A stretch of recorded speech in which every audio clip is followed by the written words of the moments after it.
The cabin's security system had been glitchy lately, sending false alerts whenever a branch scraped the roof or a particularly ambitious raccoon investigated the deck. But then I saw the occupancy status had changed from vacant to occupied. The cabin had been empty for 6 weeks. I pulled up the security app, scrolling through the camera feeds. The infrared images showed nothing but empty rooms bathed in that ghostly green-white glow. Yet the system insisted someone was there. The living room camera revealed the coffee table had shifted 3 inches to the left. I could tell by the dust outline on the hardwood floor.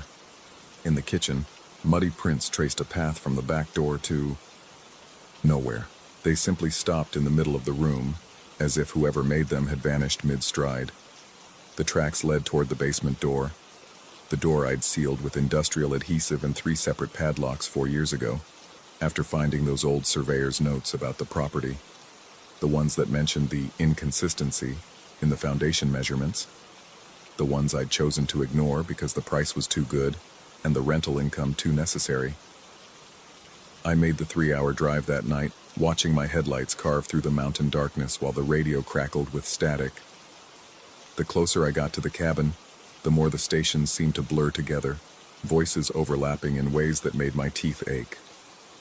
By the time I pulled into the gravel driveway, only white noise remained. The cabin squatted against the tree line like something that had grown from the earth rather than been built upon it. Every window was dark except for the motion sensor light on the porch, which flickered in a rhythm that seemed almost deliberate. 3 short pulses, 1 long, then darkness. Repeat. Inside, the smell hit me immediately. Wet wood and pine needles, but underneath something else, something organic and old, like mushrooms growing in forgotten corners. The muddy tracks were still there, already drying to a rusty brown. I followed them with my phone's flashlight, noting how they seemed to have been made by bare feet. The toes were too long, the arch too high, but I told myself it was just the way the mud had settled. The basement door remained sealed, the padlocks untouched, the industrial adhesive showing no signs of tampering. Yet the door's hinges were wet with condensation, and when I pressed my ear against the wood, I could hear something.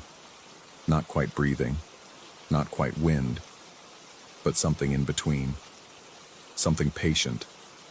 I checked every room methodically. In the master bedroom, the dresser had moved 6 inches from the wall. In the guest room, all the hangers in the closet faced the opposite direction from how I'd left them. Small violations, each one deliberate, each one impossible to explain. The security footage showed nothing during the timestamps when these changes must have occurred. Just empty rooms and occasionally, at the edge of perception, what might have been shadows moving in ways shadows shouldn't move. I decided stubbornness or stupidity, but I needed to know. I set up my phone to record audio continuously, placed motion-activated cameras in every corner, and settled into the master bedroom with a baseball bat that suddenly seemed laughably inadequate. Sleep came in fragments. I'd drift off only to jolt awake, certain I'd heard something. The cabin creaked and settled around me, each sound amplified in the mountain silence. At 2:47 a.m. I heard the kitchen faucet turn on, a steady drip, drip, drip that matched my accelerating heartbeat. I lay frozen, listening as the dripping stopped, replaced by the soft pad of wet feet on hardwood. The footsteps moved through the house with purpose, pausing occasionally as if examining something. They traced the same path as the muddy prints from earlier, moving toward the basement door. I heard the creak of wood under pressure, though the door remained sealed. Then the footsteps reversed, moving toward the stairs, toward me. Each step on the staircase announced itself with a groan of aged wood. I counted them, 13 steps. I knew there were 13, and each one brought whatever was coming closer. The footsteps reached the landing and continued down the hallway. They stopped outside my door. I held my breath, watching the thin strip of darkness under the door. Something moved across it, blocking the faint light from the hallway window. The doorknob didn't turn. The door didn't open, but I felt the presence on the other side, waiting. The air in the room grew thick, pressing against my eardrums. Then, impossibly, the footsteps resumed inside my room. They circled the bed slowly, methodically, The floorboards creaked under invisible weight. My phone's recording app showed active input, the audio levels spiking with each step. The presence moved closer to the head of the bed, and that's when I heard it. Breathing that wasn't quite breathing, more like air being pulled through spaces not designed for it. At exactly 3:17 a.m., the footsteps stopped directly behind my pillow. The breathing continued, slow and deliberate. Hot, damp air touched the back of my neck, carrying that smell of wet wood and decay. Something pressed against the mattress, a depression forming inches from my head. The springs creaked under weight that shouldn't exist. I lay there, paralyzed, as something settled beside me. The breathing synchronized with mine, matching inhale for inhale, exhale for exhale. When I held my breath, it held its breath. When I gasped for air, it gasped too. But the sound came from inside my own chest. My phone's screen flickered, the recording app glitching. In the brief illumination, I saw my reflection in the black screen, and behind it, another face. Features that were almost human but wrong in every specific way. Eyes too far apart, mouth too wide, skin that seemed to shift and flow like water. But what terrified me most was the recognition in those impossible eyes, as if it knew me, as if it had always known me. The screen went dark. The breathing continued. I squeezed my eyes shut and waited for dawn, for death, for madness, whichever came first. When sunlight finally filtered through the windows, I was alone. My phone showed corrupted audio files that wouldn't play. The motion cameras had captured nothing but empty rooms and shadows that bent wrong, but there were new muddy footprints leading from my bed to the basement door. And this time, one of the padlocks lay on the floor, sheared clean through. I left immediately and haven't been back. The cabin still sends me notifications every night at 3:17 a.m. Occupied, they say. I've stopped checking the cameras, but sometimes in my Seattle apartment, when the rain beats against the windows and the city noise fades to white static, I hear that breathing again. It matches mine perfectly, as if something is trying to remember how to be human by copying my rhythms. Last night, I found muddy footprints in my hallway. They led to my bedroom door and stopped. The security company called yesterday. They said the cabin's system shows 2 occupants now. They wanted to know if I'd authorized a second tenant. I told them to disconnect the system, to cut all power to the property. But even after they confirmed it was done, the notifications continue. 3:17 a.m. every night like clockwork. I've started sleeping with the lights on. I've installed new locks, better cameras, even considered moving. But I know it won't matter, because last week I found something that changed everything. Hidden in the cabin's original deed, in tiny print that seemed to shift when I tried to focus on it, was a clause I'd never noticed before. The property comes with permanent residency rights for all original inhabitants. The surveyor's notes I'd found years ago, they weren't about foundation inconsistencies. They were about the space between the basement and the foundation, a space that shouldn't exist, but does. A space that's been occupied far longer than the cabin has stood. I've stopped trying to figure out what it is. The truth is, I don't think it matters anymore. Every night at 3:17 a.m., I feel that presence beside me, breathing in perfect synchronization. Sometimes I catch glimpses in reflective surfaces. A face that's becoming more familiar, more like mine. The boundaries are blurring. The rental listing is still active online. Sometimes people book the cabin, but they never stay past the first night.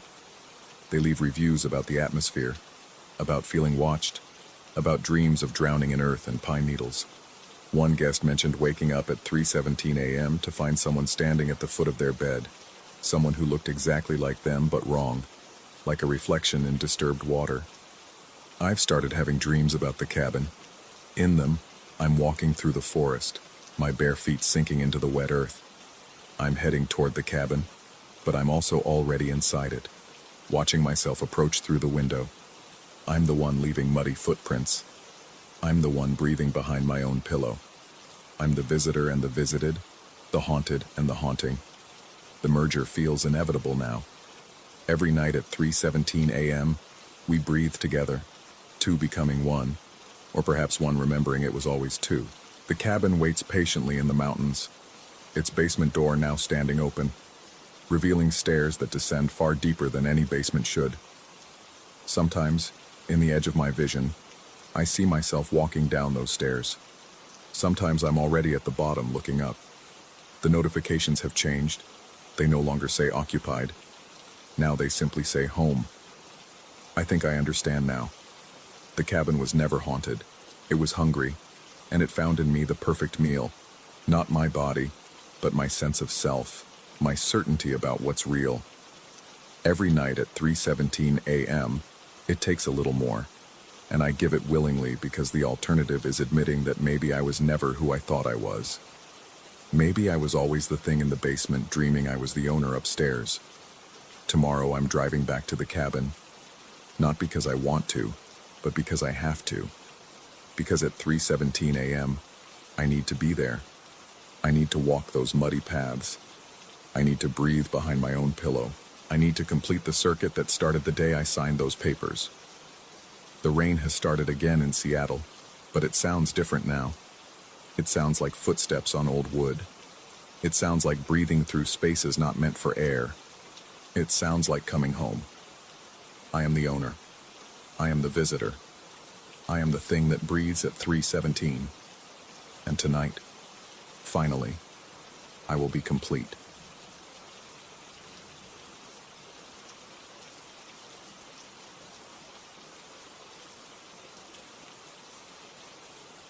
Story 2. The first time I heard my own voice coming through the pipes, I was unpacking boxes in the bathroom of my new Brooklyn brownstone. It was 3 a.m, and I'd been arranging toiletries on the shelves when a familiar cadence drifted up from beneath the sink. My exact tone, my precise rhythm, repeating a phone conversation I'd had 12 hours earlier about the moving truck being late. Told you 3 times already, between 2 and 4. But the words came out wrong, stretched and compressed in impossible ways, like an audio file corrupted and stitched back together by something that didn't quite understand human speech patterns. I'd taken apartment 5B because the rent was inexplicably low for the neighborhood, a pre-war brownstone in Park Slope with original hardwood floors and crown molding that hadn't been painted over. The super, an elderly man whose eyes never quite focused on the same point, had mentioned something about the plumbing being talkative when he handed me the keys. I'd assumed he meant the pipes groaned or whistled, the typical complaints of an old building's circulatory system. I was wrong. By the end of my first week, I'd mapped the phenomenon's patterns. The pipes would remain silent during daylight hours, maintaining the facade of normalcy while I worked from home, typing away at my laptop in the living room that overlooked the tree-lined street. But somewhere between 2 and 4 in the morning, always that window, the building would begin its recitations. The voice was unmistakably mine, down to the slight nasal quality I'd always hated and the tendency to pause mid-sentence when searching for the right word. It would repeat fragments of my day, grocery lists muttered in the bodega, work calls taken while pacing the apartment, even the unconscious humming I did while cooking dinner. But never exactly as I'd said them. Words would be rearranged, context shifted, meanings inverted. Don't forget the milk became forget the don't milk.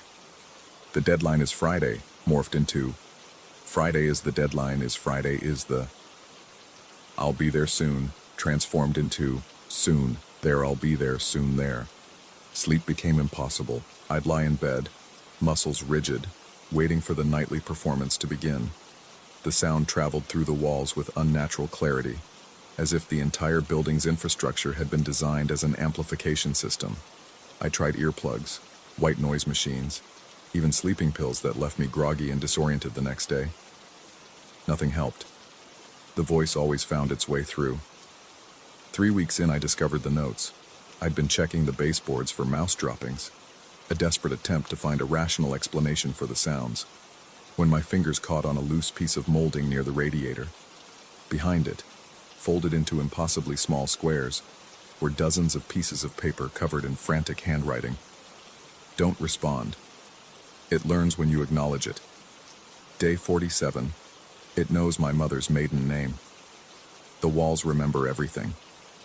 Don't respond. The last one was written in what looked like dried blood, though I told myself it was probably just rust-colored ink. The previous tenant, I learned from carefully unfolding each note, had documented 6 months of escalating encounters. The progression was disturbingly similar to my own experience. Initial confusion, attempted rationalization, growing paranoia. But they'd made one crucial mistake. They'd talked back to it. According to the notes on day 73, they'd finally broken. Exhausted and half-mad from sleep deprivation, they'd pressed their mouth to the bathroom pipes and demanded to know who was speaking. The response had been immediate and horrifying. Their own voice, speaking words they'd never said, describing thoughts they'd never had, revealing secrets they'd never told anyone. After that, the notes became increasingly incoherent, filled with references to pre-conversations and tomorrow's words today. The final entry, dated 3 months before I'd moved in, simply read, "It knows what I'll decide before I do. Moving out won't help. It's already learned me completely." I should have left then, packed my things, broken the lease, found somewhere else to live. But I'd sunk everything into the security deposit and first month's rent. My freelance work was sporadic, my savings depleted from the move. And part of me, the rational, skeptical part that had earned a degree in engineering, refused to be driven out by what was clearly an elaborate prank or acoustic anomaly.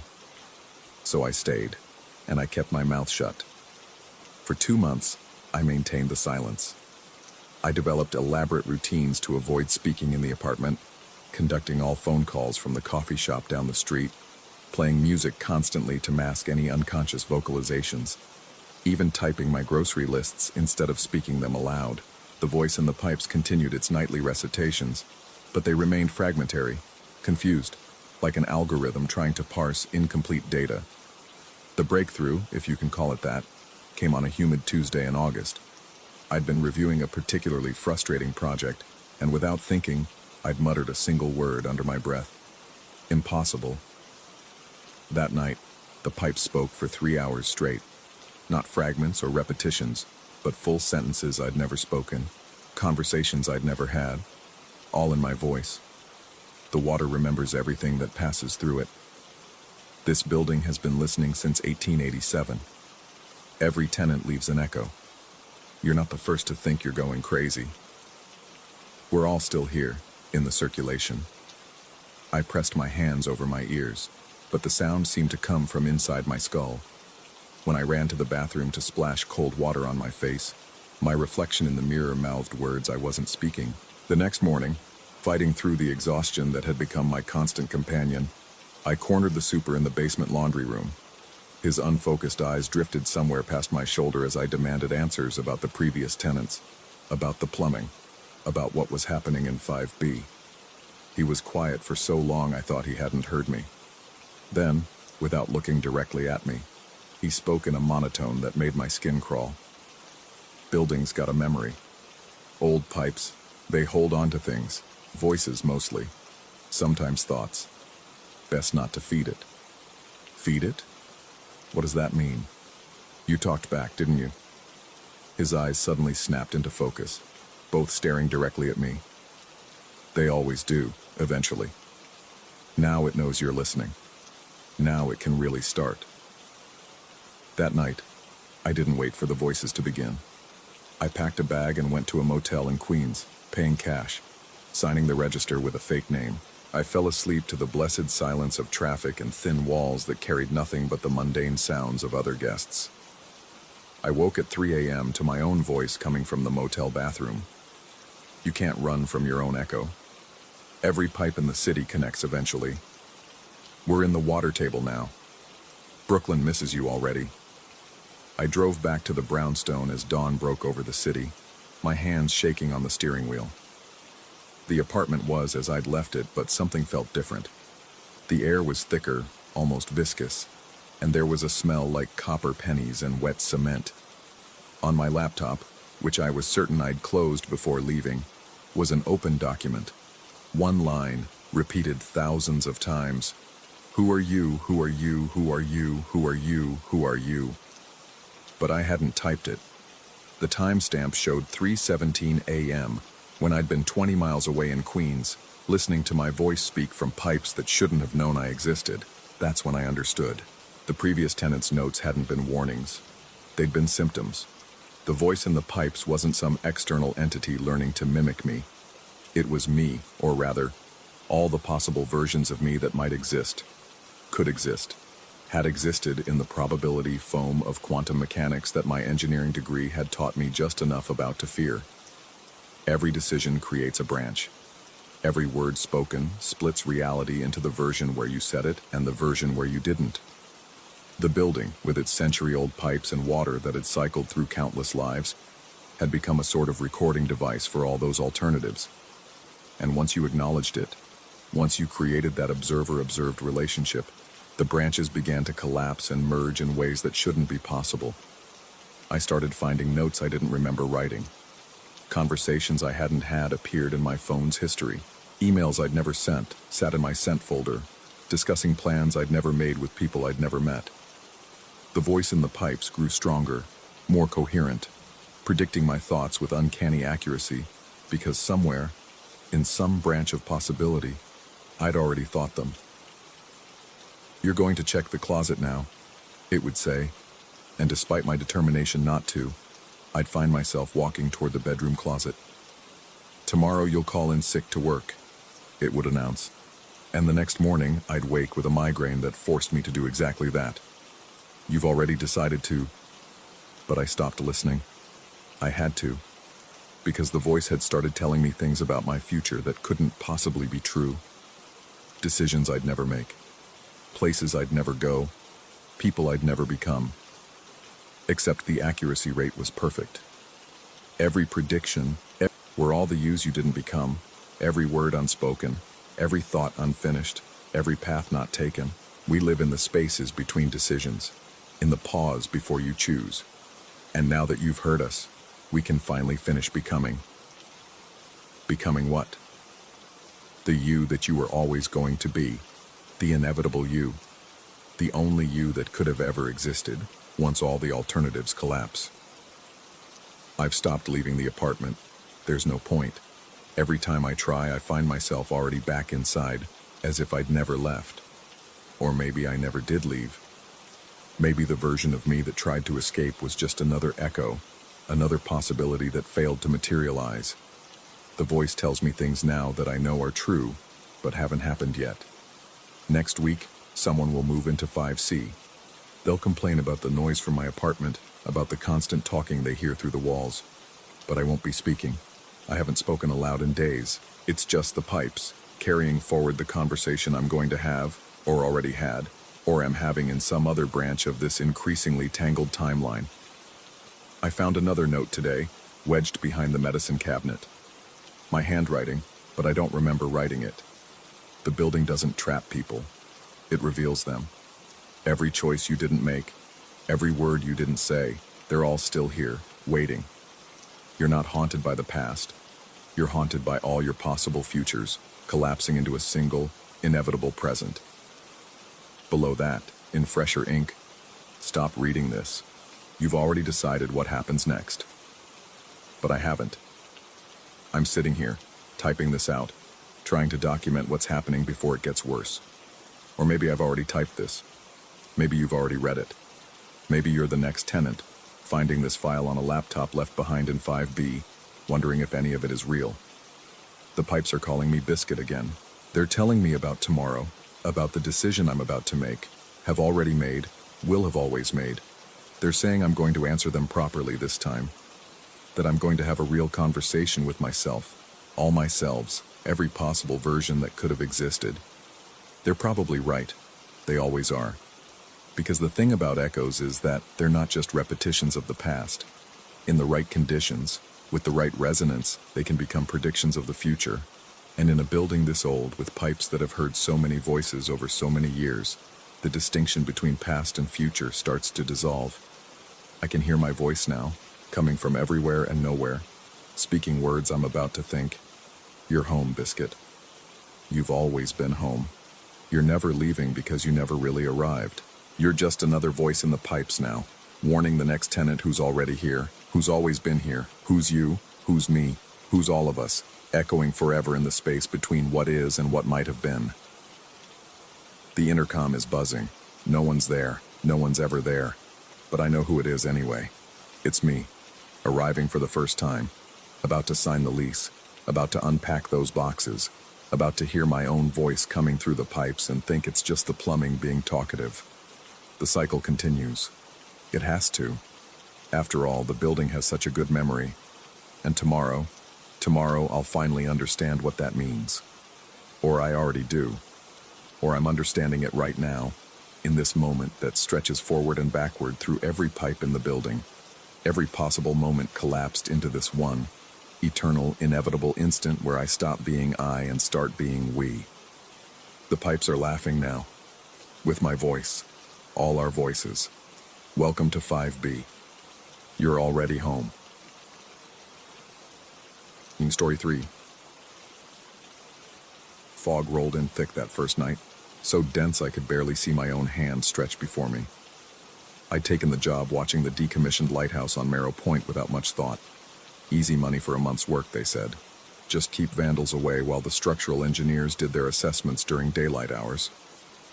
The isolation didn't bother me. I'd spent enough years at sea to appreciate the company of my own thoughts. But thoughts have a way of turning strange in places like this.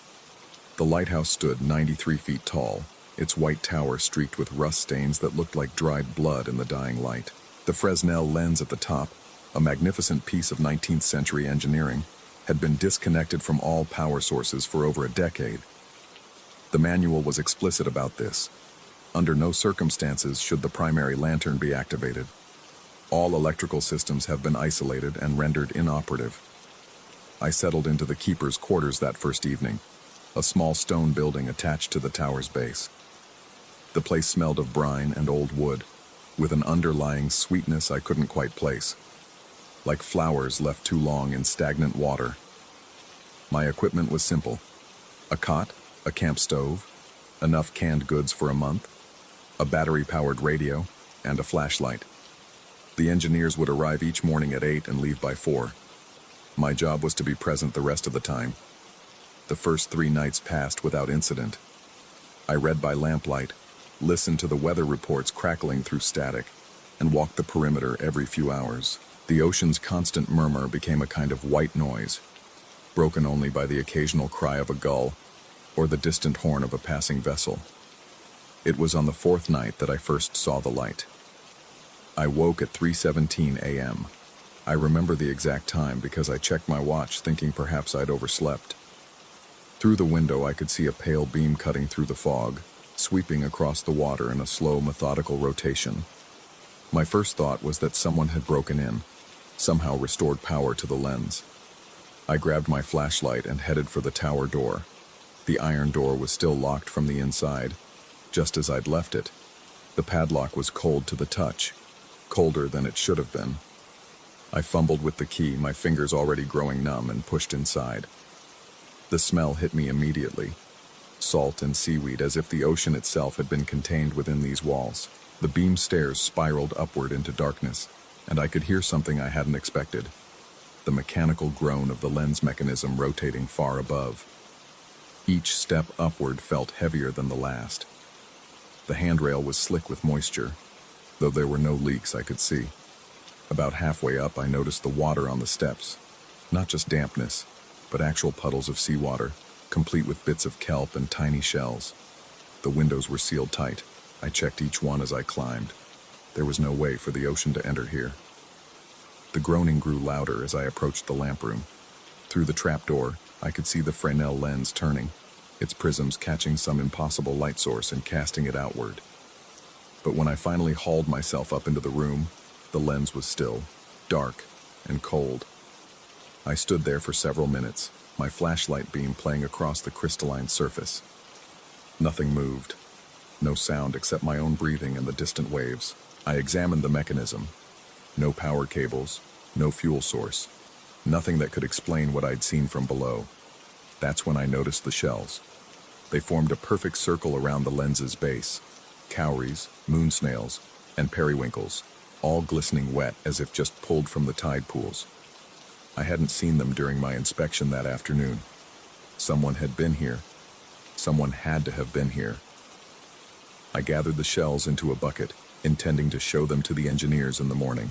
But when dawn came and I went to retrieve them, the bucket contained only dust and the brittle fragments of shells that looked centuries old. The engineers found nothing unusual. They laughed off my story, suggested I'd been dreaming. The isolation getting to me, perhaps. But that night, and every night after, the light returned. I began keeping a log, noting the exact times and duration. Always between 3 and 4 a.m. Always lasting between 7 and 13 minutes. The beam would sweep 3 times to the east, pause, then 3 times to the west. A pattern that meant nothing to me but felt deliberate, intentional. On the 10th night, I decided to follow the beam's path with my binoculars. I stood outside in the freezing fog, tracking where the light pointed during its eastern sweeps. It illuminated nothing but empty ocean for the first 2 passes. But on the 3rd, I saw them. The shadows of ships that shouldn't be there. Tall masts and rigging of vessels from another century, visible only in that pale light before dissolving back into the fog. The western sweeps revealed nothing at first. Then, on my 15th night of watching, I understood. The beam wasn't pointing at something in the distance during those western sweeps. I raised the binoculars, following the light's path inland, and felt my blood turn to ice. The beam was pointing directly at me, not at the keeper's quarters, not at the grounds. At me, specifically, wherever I stood. I moved 20 feet to the left. The beam adjusted. I walked to the edge of the cliff. It followed. During those western sweeps, that impossible light was marking my position like a searchlight tracking a prisoner. I stopped going outside during the light episodes after that. The next morning, I found something that made my hands shake as I held it. Written on the inside of the lens room's windows, in what looked like dried salt, was a list of names and dates. Meridian Queen, October 7th, 1847. Lucy Walker, November 22nd, 1851. Catherine Marie, December 3rd, 1856. Edmund Fitzgerald, September 15th, 1862. Ship names. I recognize some from maritime history. Vessels lost at sea along this coast. But there were others I'd never heard of, with dates that hadn't happened yet. Ships that would wreck in 2025, 2027, 2030. Future tragedies written in salt by an invisible hand. I tried to photograph the list, but my phone showed only empty glass. I tried to scrape away the salt, but it reformed within hours, adding new names. Perseverance, January 18th, 1871. Modern Comfort, April 4th, 2026. That night, the pattern changed. The light didn't stop after 13 minutes. It continued for an hour, growing brighter with each rotation until I could see it even with my eyes closed, burning through my eyelids. The mechanical groaning became something else, a sound like breathing, like something enormous drawing air through flooded lungs. I climbed the tower against every instinct screaming at me to run. The stairway was flooded now, seawater cascading down the steps, though still the windows remained sealed. The water was warm, body temperature, and in it floated things that shouldn't exist. Phosphorescent jellyfish that dissolved when my flashlight hit them. Small fish with too many eyes that swam through the air as easily as the water. In the lamp room, the shells had multiplied. They covered every surface, arranged in patterns that hurt to perceive directly. Geometric designs that seemed to shift when I wasn't looking at them. The lens was spinning faster than any mechanical system should allow. The light it cast no longer pale, but a sickly green like bioluminescence. And in that light, I saw them clearly for the first time. Figures stood in the ocean, waist deep in the waves despite the water being hundreds of feet deep there. They wore the clothing of different eras, oilskins, naval uniforms, modern rain gear. All of them faced the lighthouse. All of them were looking up at me. I understood then why the fishermen had reported seeing the light and changed course. They weren't seeing a warning, they were seeing a summons. The lighthouse wasn't keeping ships away from the rocks, it was calling them in. It had always been calling them in. The names on the glass weren't records of past wrecks. They were assignments, quotas, promises that needed to be kept. I tried to leave that night, packed my things, headed for my truck. But the road had changed. Where the gravel drive should have led back to town, there was only a path that curved back on itself, leading always to the lighthouse door. I drove for 3 hours, taking every turn, trying every direction. Always I ended up back at Marrow Point, the lighthouse beam already spinning, already waiting. The engineers stopped coming after that. Or perhaps they never existed at all. I can't find the company that hired me in any directory. The phone number I used to accept the job is disconnected. My paychecks are deposited by something called Meridian Holdings. Meridian, like the first ship on the list. The fog never lifts anymore. I can't tell where the days begin or end. The light spins constantly now, and I've stopped trying to understand how. The shells appear in my quarters, wet and gleaming, arranged in those same impossible patterns. Sometimes I find them in my pockets, in my food, under my tongue when I wake.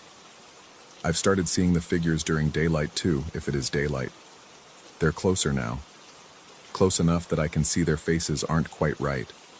Features that shift like the shell patterns, expressions that don't match human emotion. They stand at the edge of the rocks, patient, waiting. Last night, or what I think was night, I found a new addition to the list on the glass. Not a ship name this time. A single word, written in that same salt script. Keeper. And below it, tomorrow's date. The beam is pointing at me again as I write this. It hasn't stopped for the past 6 hours. The figures are no longer in the water. I can hear them on the stairs, their footsteps wet and heavy. The shells in the lamp room are arranging themselves into a shape I'm beginning to recognize. A circle with a gap, like something waiting to be completed. The manual was wrong about one thing. The lighthouse isn't decommissioned. It never was. It's been working perfectly all along, doing exactly what it was built to do. Not to warn ships away from danger, but to feed something that lives where the ocean floor drops into darkness. Something that needs regular offerings to stay sleeping. And tomorrow, according to the salt-written schedule, it's my turn to walk into the water and join the patient figures in their eternal vigil. Unless I can find a replacement. Unless someone else answers an ad for easy money. Watching a decommissioned lighthouse that doesn't need watching. The beam is sweeping inland now, past me, searching, looking for the next keeper while there's still time. And somewhere out there, someone is probably checking their phone, seeing a job posting that wasn't there an hour ago, thinking how perfect it sounds. A month of solitude, easy work, good pay. The fog is thick tonight, so thick I can barely see my hand in front of my face. But I can see the light perfectly, that sickly green glow that calls and never stops calling. I can hear them outside my door now. Patient, inevitable. The shells beneath my window have formed a new message. The vigil continues. It always has. It always will. And tomorrow, I'll understand why. Found among the possessions of a John Doe admitted to Rockport Psychiatric Hospital. Patient was discovered walking along Highway 1, soaking wet despite no precipitation, repeatedly stating he was late for his shift. No lighthouse matching his description exists at the coordinates he provided. Patient continues to insist he must return before they choose someone else. Prognosis uncertain.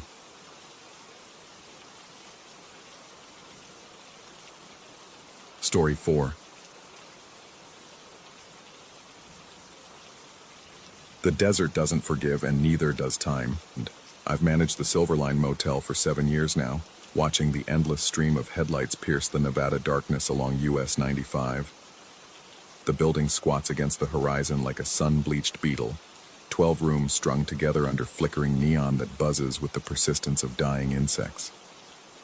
Most nights I can hear the desert breathing through the walls, a dry, rasping sound that makes the window panes shiver. It started with the chargers. 3 months ago, a trucker left his phone charger in room 8. Standard white cable, nothing special. I tagged it, dated it, dropped it in the lost and found box behind the desk. The next morning, the box held a different charger, thick black rubber cord, heavy brass prongs, the kind they stopped making in the 70s. The tag was mine, my handwriting, but the date read 1973. I checked the security footage. There I was at 11:47 p.m., placing the white charger in the box. The timestamp jumped to 11:48 p.m. There I was again, closing the box. Nothing between. No one else. Just me and a minute that apparently stretched 40 years. The pattern emerged slowly, like oil seeping through concrete. Every forgotten item underwent the exchange. Modern car keys became heavy brass skeleton keys. A digital watch transformed into a wind-up pocket watch, its face yellowed and cracked. A woman's synthetic workout jacket turned into a wool coat that reeked of cigarette smoke and desert sand. The kind of deep-set smell that takes decades to accumulate. I started documenting everything. Time of discovery, time of storage, time of transformation. The exchanges always happened in that lost minute, always between 11:47 and 11:48 p.m. Always when I was alone. Always leaving me with objects that felt wrong in my hands, heavy with the weight of years I'd never lived. The worst part was the familiarity. Each exchanged item carried an echo of recognition, like meeting someone you're certain you've never seen before, but who knows your name, your habits, the way you take your coffee. Last Tuesday changed everything. A highway auditor arrived unannounced, a thin man in a gray suit that seemed to absorb light rather than reflect it. He said his name, but the syllables slipped through my memory like sand through fingers. He wanted to inspect our compliance records, our guest logs, our maintenance schedules. Standard stuff, except his eyes never quite focused on what he was looking at. They seemed to peer through the papers, through the desk, through me. He worked in silence for 3 hours, making notes on a metal clipboard with a fountain pen that scratched against the paper like fingernails on stone. The sound set my teeth on edge. When he finally spoke, his voice came from somewhere deeper than his throat. "Your lost and found system," he said, not looking up. "Show me." My hands trembled as I led him to the storage room. The fluorescent lights hummed overhead, casting shadows that bent in directions shadows shouldn't bend. The lost and found box sat on its usual shelf, innocent as a loaded gun. "Interesting system," he said, running his fingers along the box's edge. His touch left no prints, no warmth, nothing. "How long have you been managing exchanges?" The word exchanges hit me like ice water in the veins. Not items, not property, exchanges. 7 years, I heard myself say. He smiled then, an expression that involved too many muscles, lasted too long. No, much longer than that. He excused himself to use the restroom. I watched him walk down the hallway, his footsteps making no sound on the worn carpet. 5 minutes passed. 10, 20. I found the restroom empty. The window was sealed, painted shut years ago. No other exit. On the floor lay his clipboard, but it had changed. The metal had become wood, warped and water-stained. The papers were gone, replaced by parchment covered in handwritten entries dated 1962. Names I didn't recognize. Room numbers that didn't exist. And at the bottom of the last page, a note in my handwriting. "The exchange continues." That night, I couldn't stop myself. I placed my wallet in the lost and found at exactly 11:47 p.m. My hands moved without my permission, following a ritual I'd apparently performed countless times before. The security camera recorded me standing there, motionless, for that lost minute. At 11:48 p.m., I opened the box. The wallet inside was mine, but wasn't. Cracked leather instead of synthetic. A driver's license with my photo, but younger, harder, wearing an expression I'd never seen in any mirror.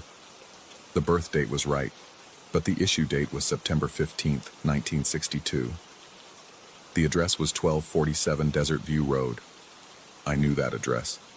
It appeared in my dreams sometimes, attached to a house I'd never lived in a town that no longer existed, a place swallowed by nuclear testing, they said. Evacuated in 1963, nothing left but concrete foundations and radiation warnings, but I remembered it, or something in me remembered it. The next morning, I searched the motel's records. In a filing cabinet I'd never noticed before, Behind dust that tasted of decades, I found employment records dating back to 1961. There was my signature on a contract, my photo on an ID badge. The same face, the same name, impossible dates. The photo showed me standing in front of the Silverline Motel, but the building looked different, newer, despite being older. The desert behind it wasn't empty. There were structures there, angular shadows that might have been houses, or might have been something else. Things that shouldn't exist in any timeline I understood. I've started noticing other things. Guests check in with modern credit cards, but sign the register with fountain pens that appear from nowhere. Their clothes shift between contemporary and vintage when I'm not looking directly at them. Conversations loop and skip like scratched records. A woman asked me for directions to a town that was buried under nuclear glass in 1963. When I told her it didn't exist, she looked at me with pity and said, "Not anymore." Not yet. The security footage has become unreliable. It shows me in places I haven't been, doing things I don't remember, cleaning rooms that have been sealed for years, having conversations with people who aren't there, or aren't there anymore. Sometimes I'm wearing clothes I don't own, clothes that belong to another decade, another version of this story. 3 nights ago, I saw myself on the monitor, standing in the parking lot at 3 a.m. I was in bed at the time, watching the screen. The other me was talking to someone outside the camera's range, gesturing at the desert, pointing to coordinates I somehow understood. When I went outside to investigate, I found only footprints, mine, leading from the motel to the desert's edge, where they simply stopped. The next morning, there were 2 sets of footprints, both mine. Yesterday, a woman checked into room 12. She had my mother's eyes, but wasn't my mother. Too young, too old, existing in the wrong decade entirely. She signed the register with a name I didn't recognize, but which made my hand shake when I read it. Before leaving, she pressed a room key into my palm. Not a modern key card, but an old brass key, worn smooth by decades of use. "You dropped this," she said, "in 1962. You'll need it again in 2089. The key is for room 13. The Silverline Motel only has 12 rooms. I've counted them every day for 7 years. 12 doors, 12 numbers. But the key is real. Its weight undeniable in my pocket. Sometimes I catch myself walking toward a door that isn't there, key in hand, ready to unlock something I'm not sure I want to understand. The lost and found box has grown. It takes up more space than physically possible, containing items from years that haven't happened, from people who haven't been born, from versions of the motel that existed before it was built and after it crumbles to dust. I found newspapers dated 2047, warning about solar storms that haven't occurred. I found photographs of myself at ages I haven't reached, in places that don't exist, with people whose faces I know but can't name. Last night I found a journal. My handwriting filled every page, documenting experiences I don't remember having. The final entry, dated tomorrow, reads, "The exchange isn't random. It's not about the objects. It's about the timeline. We're not losing things. We're trading places with them. Every forgotten item is an anchor, holding us to when we're supposed to be. Every exchange pulls us further from our own timeline. I've been the manager here for 7 years. And 70. And 700. Time doesn't flow past the Silverline Motel. It pools here, stagnant and recursive, and we're drowning in it. Below that, in different ink, possibly different decades, check room 13. I know I should leave, pack my things, get in my car, drive until the desert ends and the world makes sense again. But every time I try, I find myself back at the front desk, checking in guests who may or may not exist, in a year I'm no longer certain of. The calendar on the wall shows different dates each time I look at it. My driver's license expires in 2031, was issued in 1958, bears a photo taken tomorrow. The woman with my mother's eyes returns periodically, aging backwards with each visit. She tells me things I'll understand later, or things I understood before, in the timeline where I've already lived this story to its conclusion. She says the motel isn't built on land. It's built on a fold in time, a place where past and future touched like lips about to speak. The nuclear test didn't just erase towns, they punctured something deeper, created wounds that never healed properly. You were here when it happened, she tells me, though I wasn't born until 1975, or 1935, or 2001. The dates blur together now. You're still here. You've always been here. I want to say she's wrong, but my memories argue with each other. I remember applying for this job online. I remember being hired by a man in a fedora who paid in silver dollars. I remember the motel being built around me, walls rising from desert sand while I stood at a desk that hadn't been delivered yet, checking in guests to rooms that wouldn't exist for another decade. The security monitors now show multiple versions of me, all managing the motel simultaneously. We nod to each other sometimes, sharing the exhaustion of existing in too many moments at once. One version looks older, grayer, watching from 2089 with eyes that have seen how this ends. Another looks younger, frightened, still believing escape is possible. Tonight, I'm going to use the key. Room 13 exists between heartbeats, in the space where 11:47 becomes 11:48, in the minute that swallows time. I know what I'll find there. Myself, all myselves, every version that has ever managed this motel, will ever manage it, is managing it now in the eternal present of this desert purgatory. The exchange was never about the objects. They were just symptoms, indicators of a larger transformation. Every night at 11:47, we don't just store lost items, we store lost moments, lost possibilities, lost versions of ourselves. And at 11:48, we retrieve what was never ours, what was always ours. What exists in the space between was and will be. I can feel the key's weight shifting in my pocket. Sometimes brass, sometimes plastic, sometimes a weight without physical form.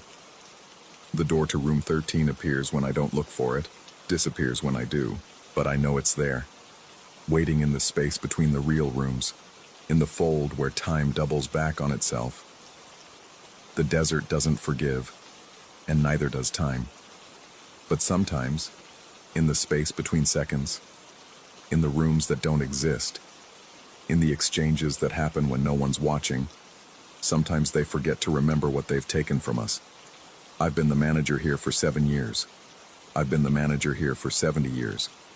I've been the manager here since before the motel was built, since after it crumbles. I am managing it now, in the eternal 11:47, waiting for the minute that never comes, storing items that were never lost, finding things that were never forgotten. The woman with my mother's eyes was right. I am still here. I have always been here. And in room 13, all of me is waiting. Story 5. The work order came through at 4:47 p.m. on a Tuesday, just as I was getting ready to clock out. Standard maintenance request. Nothing unusual about it except for the location. Ward 3 North, the abandoned psychiatric wing that had been sealed off since 2019. I'd been working at Mercy General for 8 years, but I'd never set foot on the 3rd floor. Nobody had, as far as I knew. The elevator buttons for that level had been covered with metal plates years ago, and the stairwell doors were supposedly chained shut. But here was the order, signed by the facilities director himself. Catalog and assess all equipment and fixtures. Priority, high. The freight elevator still went to 3. I discovered this after the director handed me a key card I'd never seen before, matte black with no markings except for a magnetic strip. The elevator groaned its way up, and when the doors opened, I was hit with the smell of disinfectant so fresh it made my eyes water. That should have been my first warning. How could a ward closed for 5 years smell like it had just been cleaned? The hallway stretched out before me, bathed in the sickly green glow of emergency lighting. Except the lights weren't just on. They were pulsing in sequence, one after another, creating a path down the corridor like runway lights guiding a plane to landing. I stood there for a moment, clipboard in hand, watching the lights cascade forward, pause, then start again from where I stood. They knew where I was. They were waiting for me to follow. My footsteps echoed wrong. The sound came back to me a half-second late, but it wasn't an echo. It was like someone else was walking, matching my pace but slightly off rhythm. I stopped. The other footsteps took one more step, then stopped too. I started walking faster, and the phantom steps quickened to match, always that fraction of a second behind, like someone trying to synchronize with me but never quite getting it right. The nurse's station sat in the center of the ward, its curved desk covered in a thin layer of dust, except for the areas around the computer monitors, which gleamed as if recently wiped clean. The scheduling board behind the desk made my skin crawl. Yesterday's date was written at the top in blue marker, and below it, a full rotation of nurses' names and shift assignments. The handwriting was fresh, the ink still glossy, but this ward had been closed for years. I leaned closer to read the names and felt my throat tighten. Third shift, 11 p.m. to 7 a.m., J. Brennan, my mother's maiden name. My grandmother used to sign birthday cards that way, just the initial and last name, never the full Joan. It was her little quirk, something she did to save time, she said. Nobody else knew about that. Nobody living anyway. The medication carts were lined up against the wall, and as I watched, the nearest one rolled forward about 3 inches, just enough to align perfectly with room 301's doorway. I told myself it was the building settling, the floor slightly uneven. Old hospitals did things like that. But then, the next cart moved, sliding into position outside room 302. Then the third.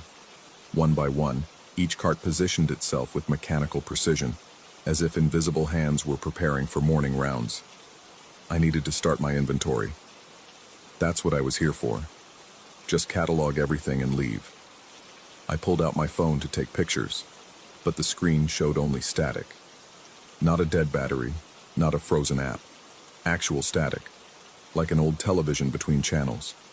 Through the interference, I could make out shapes, figures in white moving through the halls, and in the center of the screen, someone standing right where I was standing, holding up a phone. The patient rooms were worse. Each one I entered had been prepared as if expecting an occupant. The beds were made with military precision, corners tucked so tight you could bounce a quarter off them.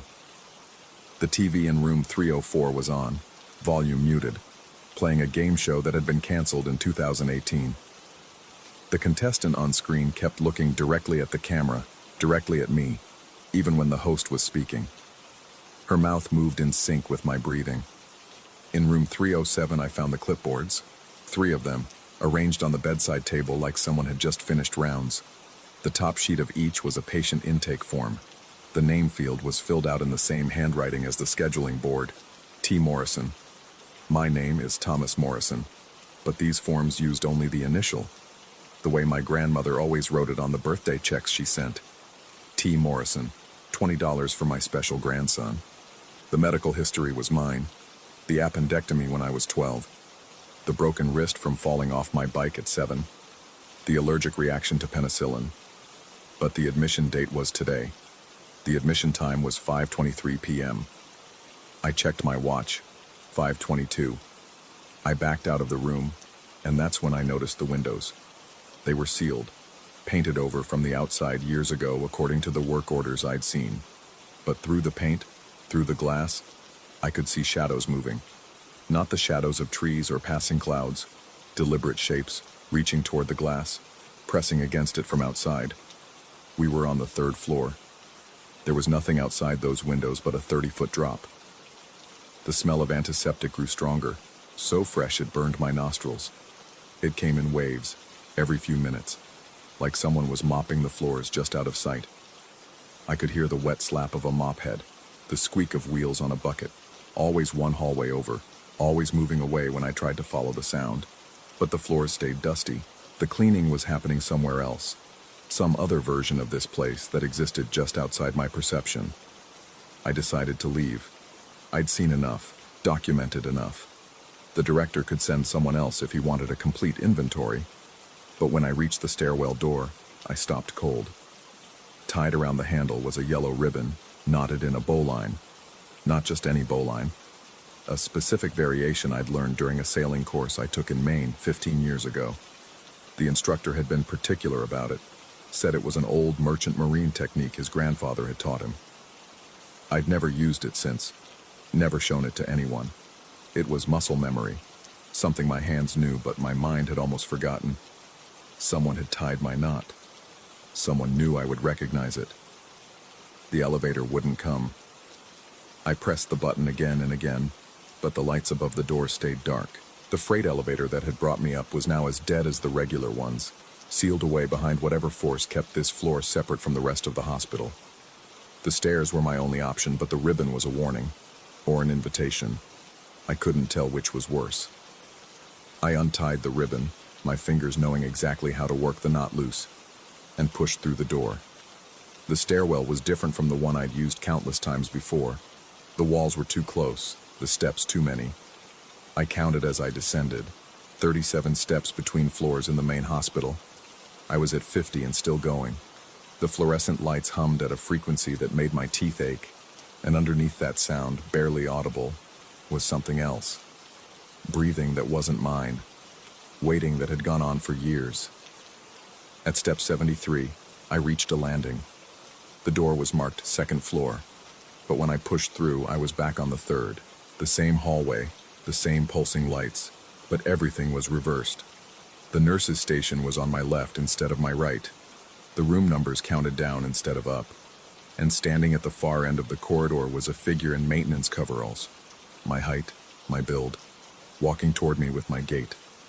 I ran, back through the stairwell door, taking the steps 3 at a time, not counting anymore, just trying to get down, get out, get away from whatever was wearing my shape in that backwards ward.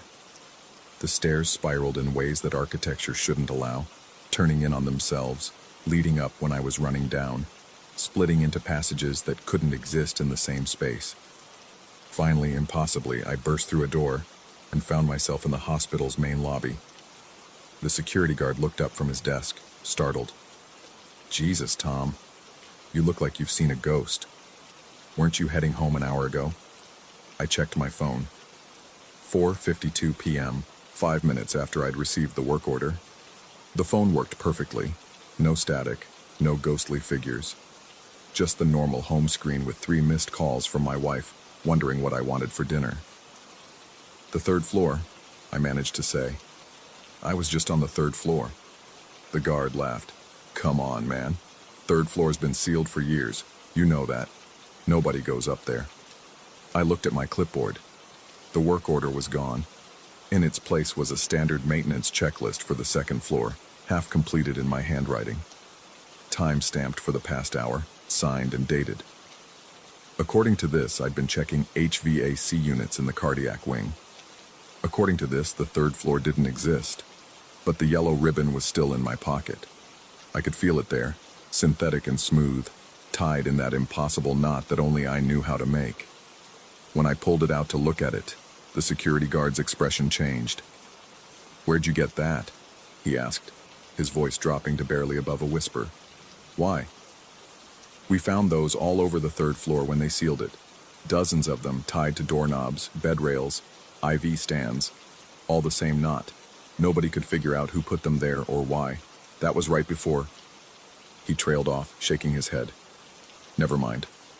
Must be thinking of something else." I left the hospital that day and never went back.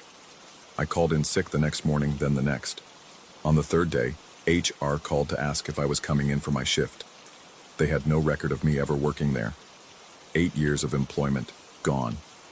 My key card, my ID badge, my locker in the break room, none of it existed in their system.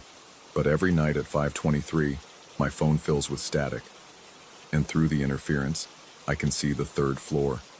The lights still pulse in sequence. The carts still align themselves with the doors. And in room 307, someone in maintenance coveralls sits on the bed, carefully tying yellow ribbons into bowline knots. He looks up sometimes, straight at the camera, straight at me.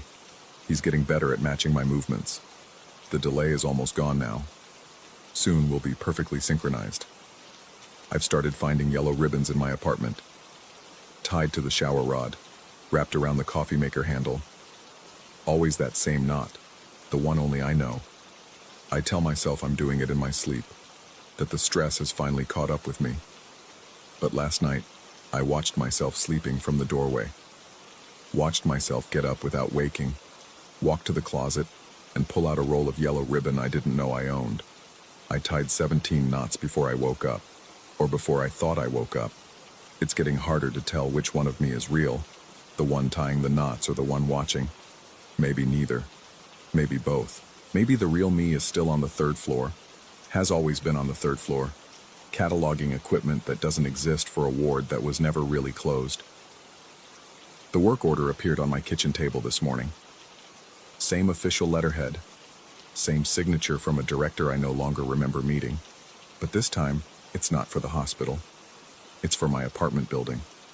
4th floor, the one that's been condemned since a fire in 2015. The freight elevator still goes to 4. I know because I can hear it moving at night, chains rattling as it rises past my floor. I found a black key card in my mailbox yesterday. No return address, no markings except for a magnetic strip. The yellow ribbon is already in my pocket, pre-tied in that merchant marine bowline. I don't remember putting it there. I don't remember a lot of things lately, but I remember that the lights will pulse in sequence, showing me the way. I remember that the footsteps will follow, just a half-second behind. I remember that somewhere, in a room that both does and doesn't exist, there's a clipboard with my name abbreviated just the way my grandmother used to write it. I start my shift in 37 minutes, or maybe I started it years ago. Time works differently on the abandoned floors, in the spaces between what was and what should never be. The antiseptic smell is already creeping under my door, fresh and sharp and impossible. The elevator is calling. Story 6. The red rock walls of Zion should have been familiar by now. I'd hiked Angel's Landing 3 times, conquered Observation Point twice, and spent countless hours studying trail maps until the switchbacks and canyon contours were etched into my memory like scripture. But standing at the grotto trailhead that October morning, something felt fundamentally wrong about the landscape, as if someone had taken my mental map and folded it slightly off-center. I checked my phone one last time. The offline map showed clearly on the screen, waypoints marked in reassuring blue dots along the West Rim Trail. Cell service had already died, as expected, but the GPS would keep working. I'd learned that lesson the hard way 2 years ago in Bryce Canyon when I'd lost my cantle and nearly got turned around in a slot canyon. This time, I was prepared. The morning air carried that distinctive desert chill that would burn off within hours, leaving only unforgiving heat. I adjusted my pack, double-checking the new cantil secured to my hip, and started up the trail. My boots found their rhythm quickly on the packed dirt, the familiar crunch of decomposed sandstone beneath each step. 20 minutes in, I noticed the first anomaly. The trail marker at the junction, a weathered wooden sign I'd photographed on previous hikes, was facing the wrong direction. Not knocked askew by weather or vandals, but deliberately mounted backward on its post. The text faced the rock wall, showing only blank wood to approaching hikers. I walked around it, confirming what I already knew. West Rim Trail, 14.5 miles. The arrow that should point up canyon now aimed directly into solid rock. I pulled out my phone to photograph it, thinking I'd report it to the rangers later. Through the camera lens, the sign appeared normal. Text facing outward, arrow pointing up the correct trail. I lowered the phone, backward, raised it again, normal. My finger hesitated over the shutter button as a cold sweat began forming between my shoulder blades despite the warming air. The rational explanation came quickly.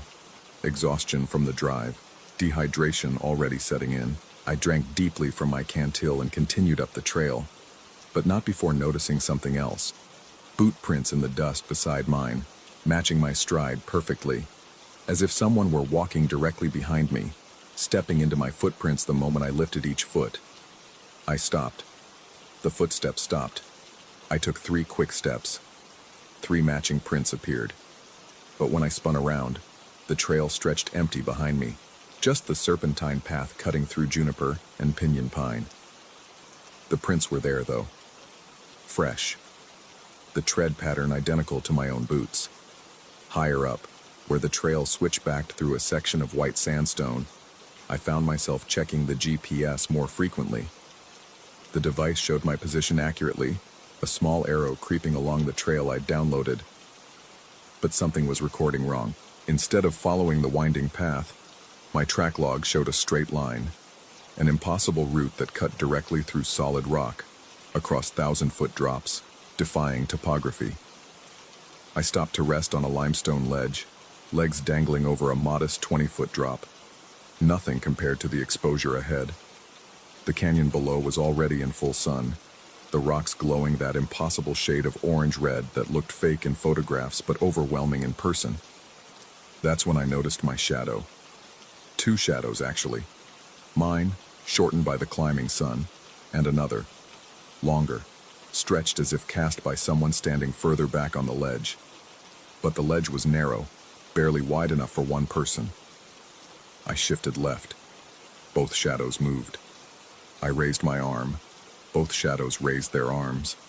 But the second shadow's arm bent at an impossible angle, as if its elbow had an extra joint. My hand fumbled for my cantil, needing the reassurance of water, the simple biological act of drinking to ground myself in reality. The metal was ice cold against my palm. Impossible in this heat. Condensation beaded on its surface.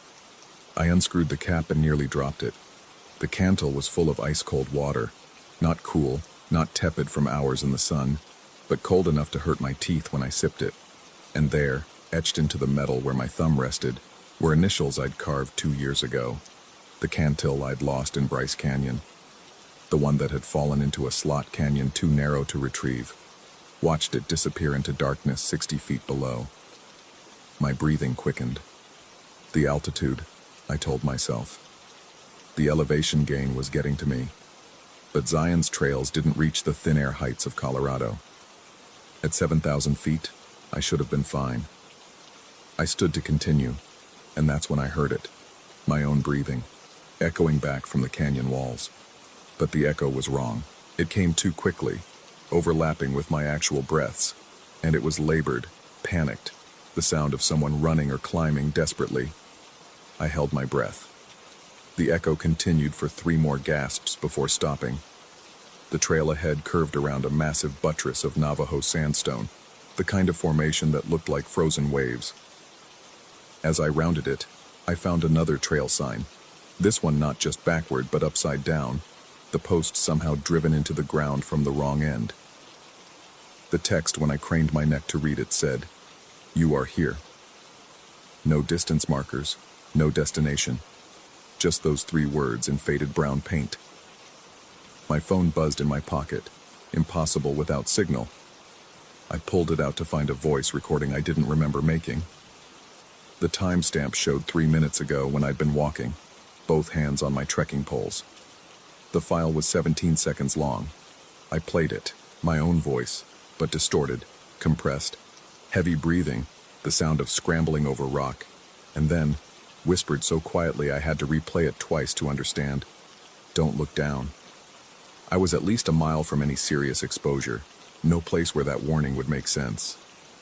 But my body responded involuntarily, muscles tensing, that primal fear of heights flooding my system despite standing on solid, wide trail. The sun was directly overhead now, eliminating shadows, turning the canyon into a flat, red-white canvas. Perfect conditions for hiking. Terrible for navigation.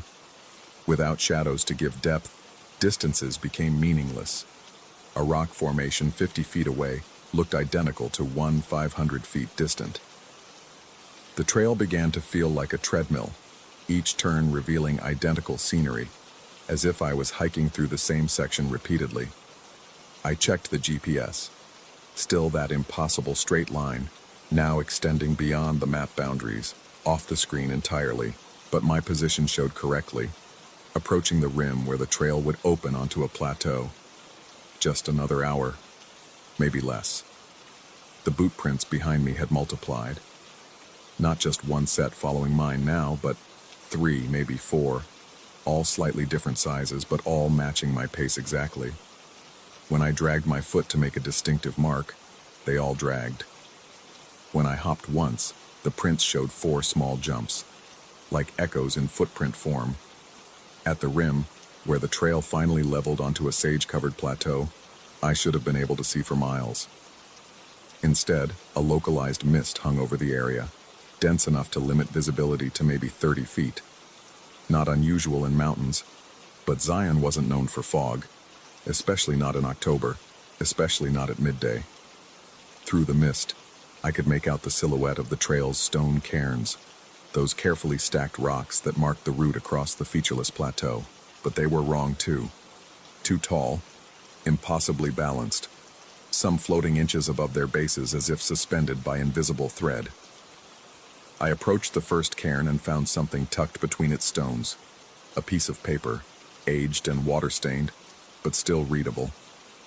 My handwriting, a note I'd written 2 years ago, a reminder to myself about the turnoff for the Overlook Trail. The paper I'd deliberately left in my car that day, used as a bookmark in the guidebook I'd studied the night before.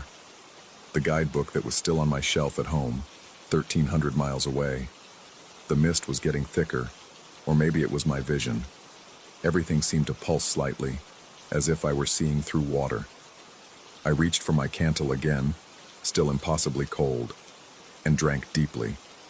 The water tasted wrong, metallic, with an undertone of something organic, like limestone and moss, but also somehow alive. That's when I saw them, the shadows. On the ground ahead, cast by nothing, were human shadows. Not distorted or stretched, but perfect silhouettes of people standing at the cliff's edge maybe 20 feet away. 5 or 6 figures, all facing outward toward the invisible canyon. But above them, where the bodies should be, nothing, just empty air and mist. I approached slowly, my boots soundless on the sandy soil. The shadows didn't move, didn't acknowledge me. As I got closer, I could see details in them. The outline of hair moving in wind I couldn't feel, the suggestion of clothing, even what looked like backpack straps. One shadow was shorter than the others, standing slightly apart, and its head was tilted down as if looking over the edge. I reached the spot where the shadows originated. The cliff edge was real, a sudden drop into invisible depths, the mist too thick to see the bottom. My phone buzzed again. Another voice recording, time-stamped 30 seconds in the future. I didn't want to play it, but my thumb moved on its own, pressing the button. Wind noise first, strong enough to distort the microphone, then footsteps, running. My voice, screaming something incoherent. The sound of rocks falling, echoing up from below. Then silence. Then, impossibly, my voice again, calm this time. I'm still here. The timestamp now showed the present. The recording I'd just played wouldn't exist for another few seconds. I watched the clock on my phone tick forward, matching the timestamp exactly. And at that moment, the wind hit. It came from below, rushing up the cliff face with enough force to stagger me backward. The mist cleared instantly, revealing the canyon in all its vertigo-inducing glory. But it wasn't the canyon I knew. The rock layers were inverted. The white Navajo sandstone that should crown the cliffs was at the bottom. The dark Vishnu schist that belonged in the depths now formed the rim. I looked down at the shadows. They were still there, but now I could see what cast them. Nothing visible to my eye, but something my phone's camera could detect. I raised it, switched to camera mode, and nearly dropped it off the cliff. Through the screen I could see them. 6 figures, including myself, standing at the edge. But I was seeing myself from behind, as if I were standing a few feet back from my own body. The other figures were all me too, different ages, different clothes, but unmistakably me. One wore the shirt I'd lost last year. Another had the sunburn I'd gotten 5 years ago, still fresh and painful looking. The shortest figure, the one looking down, wore clothes I didn't recognize, gear I'd never owned, its face turned away but the posture achingly familiar. I lowered the phone. Just shadows again. Raised it. 6 versions of myself, all staring into the canyon, except the one looking down, which was now looking directly at the camera, at me, with eyes that weren't quite right, irises too large, pupils reflecting light like an animal's. The GPS beeped. I'd reached a waypoint I hadn't set, labeled only with coordinates and a date, 2 years from now. The straight line on the track log had finally ended, forming a perfect circle that somehow encompassed the entire park. Every trail I'd ever hiked and some I hadn't, all connected by that impossible straight line through solid rock. Behind me, the boot prints had caught up. I could hear them now, the crunch of gravel, the whisper of disturbed sand, but also voices, my voice, in conversation with itself, discussing the weather, commenting on the view, asking questions and answering them, a dozen overlapping monologues that were all me, all different times, all happening now. I ran, not back the way I'd come, but forward, past the shadows that grabbed at my boots, along the rim trail that wasn't supposed to exist. My phone recorded it all without my touching it, video files appearing and deleting themselves, photos of places I'd never been but recognized, voice memos of me describing hikes I hadn't taken yet. The trail sign appeared suddenly in the mist. Welcome to Zion National Park. The entrance sign, 30 miles from where I should be, at the park's eastern boundary, but also the exit sign facing the wrong way, or maybe I was approaching from the wrong direction. The parking lot materialized beyond it, my car exactly where I'd left it, covered in red dust and pine needles as if it had been there for weeks. I fumbled for my keys, hands shaking. The car started immediately, the radio picking up mid-sentence. Search continues for the hiker who disappeared 2 years ago in Bryce Canyon. The unusual discovery of personal items in Zion National Park has raised new questions. I turned it off, checked my phone. October 15th, the right date, the right year. But the photos were all wrong.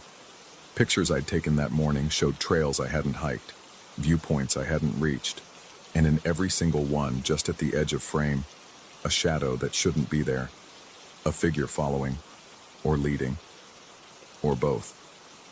The cantil sat in my cup holder, still beaded with condensation, still impossibly cold.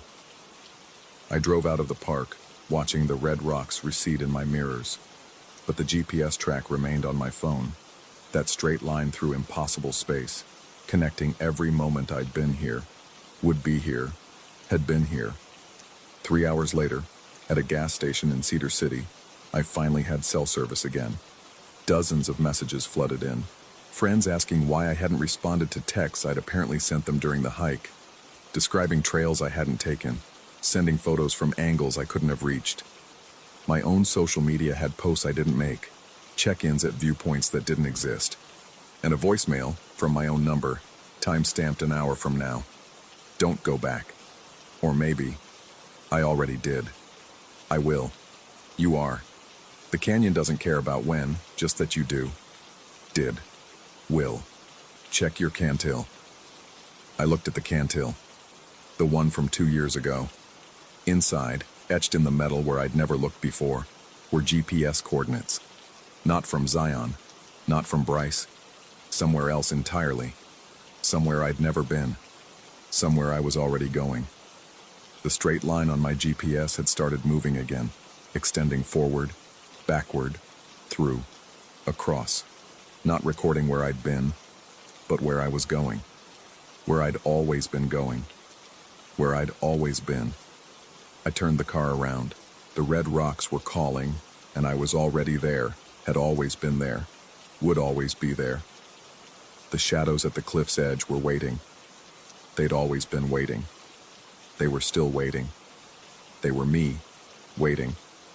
And somewhere in Zion, on a trail that existed in all directions at once, another version of me was just discovering a backward sign, following footprints that were his own, finding a cantil that was never lost. The circle was complete, had always been complete. Would complete tomorrow, yesterday, now. I drove toward the park, away from it, through it. The GPS drew its impossible line, and in my pocket, my phone recorded another message I hadn't made yet, wouldn't make, was making right now. Don't look down. But I already had, would, was. The canyon knew, had always known. The shadows were already there. Story 7. The floorboards groaned beneath my feet like the hull of a ship lost at sea, each step a confession wrung from ancient wood. I'd rented the attic in Savannah for its isolation, for the promise of undisturbed writing time away from the digital noise that had been drowning my creativity. The landlord, a gaunt man whose eyes never quite met mine, had warned me about the character of the place. Old windows that rattled in their frames, floors that sang their age, the usual disclaimers that come with century-old buildings in the historic district. What he hadn't mentioned was how the shadows seemed to pool in corners even at noon, or how the air itself felt weighted, like breathing through wet cloth. I'd been there 3 days when I first noticed the pattern, the manuscript pages I'd left scattered across the floor the night before. A deliberate chaos that helped me think had been gathered and arranged in a perfect circle on the round braided rug near the center of the room. At first I blamed the draft from the windows, though even then I knew paper doesn't organize itself into geometric precision. The pages weren't just collected, they were fanned out like a deck of cards in a magician's hand, each one overlapping the next by exactly the same margin. I told myself I'd done it in my sleep. Writers are strange creatures after all, prone to midnight wanderings and unconscious organizing. The mind seeks patterns even in dreams. But then came the Polaroids. The first one appeared on a Tuesday morning, slipped beneath the door like a love note from a shy admirer. The image showed my attic from an angle I couldn't identify, a view of the far corner where I'd set up my desk, but taken from somewhere that should have been inside the wall. The perspective was wrong, impossible, as if the camera had been suspended in the space between rooms, in that hollow darkness where pipes and wires live their secret lives. I spent an hour trying to recreate the shot, contorting myself into corners, standing on chairs, lying flat on the floor. Nothing matched. The angle simply didn't exist in the physical space I inhabited. More photos followed, one each morning, always showing my workspace, always from these impossible vantage points. In one, I could see myself sleeping, but the photo was taken from directly above, except there was nothing above me but the peaked roof, no place for a camera or a person to perch. My face in the image was peaceful, unaware, but there was something else in the frame, a darkness at the edge that might have been a shadow, or might have been something leaning close, watching me dream. I started filming at night, setting my phone to record while I slept. The first night, nothing. The second night, the battery died at exactly 2:41 a.m., dropping from 80% to 0 in an instant. I charged it fully, tried again. Same result. 2:41 a.m., like clockwork, like a scheduled death. The neighbor from the building next door caught me on the stairs one afternoon. She was an elderly woman who wore thick glasses that magnified her eyes to owl-like proportions. She grabbed my wrist with surprising strength, her fingers cold despite the Georgia heat. "You have a visitor?" she said, though it wasn't a question. I assured her I lived alone, that no one had been up to see me. She shook her head slowly, deliberately. "I see 2 figures in your window every evening. You and someone tall. Very tall. They stand behind you while you work." The chill that ran through me had nothing to do with temperature. I'd felt it, that presence behind me while I wrote, that weight of observation that made the hair on my neck stand at attention. But feeling and knowing are different things, and I'd convinced myself it was just the paranoia that comes with isolation, the primitive fear of being alone in an unfamiliar place. That night I stayed awake, facing the window, watching for our reflection. I saw only myself, hunched over my laptop, the screen's blue glow making my face corpse pale. But the feeling persisted, that certainty that if I turned around quickly enough, I'd catch something retreating into the shadows. The round rug began to migrate. Each morning it had moved closer to the stairs. Not dramatically, maybe 6 inches, a foot at most, but steadily, inexorably, like it was being pulled by invisible threads. I marked its position with masking tape, creating a timeline of its journey across the floor. The trajectory was clear. It was heading for the stairway, for the door, for the exit. Or maybe it was herding me toward it. My writing suffered. The novel I'd come here to finish became a jumbled mess of paranoid observations and fragmentary scenes. Characters spoke in whispers about things watching from walls. Plots dissolved into descriptions of shadows that moved when no one was looking. I found myself writing the same sentence over and over. The space between spaces is not empty. I didn't remember writing it. The landlord wouldn't return my calls. His voicemail was full, had been full since the day I'd moved in. I tried to find him at the address he'd given me for emergencies, but the building was condemned, had been for years, according to the notice plastered across its door. The signature on my lease began to look less like a name and more like a symbol, something scratched rather than written. On the 10th night, I decided to confront whatever shared my space. I sat in the center of the room, on that migrating rug, and waited. The floorboards creaked their familiar song. The windows rattled in their frames. Midnight came and went. 1 o'clock. 2. At 2:40, my phone began to recording on its own, the screen lighting up without my touch. I watched the battery percentage, waiting for the drop. 2:41 approached like a held breath. The lights went out. Not just in my room. The entire block plunged into darkness. But my phone kept recording, its screen the only light source, casting my shadow in multiple directions at once. And in that fractured shadow, I saw it, or thought I saw it. A figure that stood where no figure should be, occupying the space my shadow created, as if darkness itself had taken form.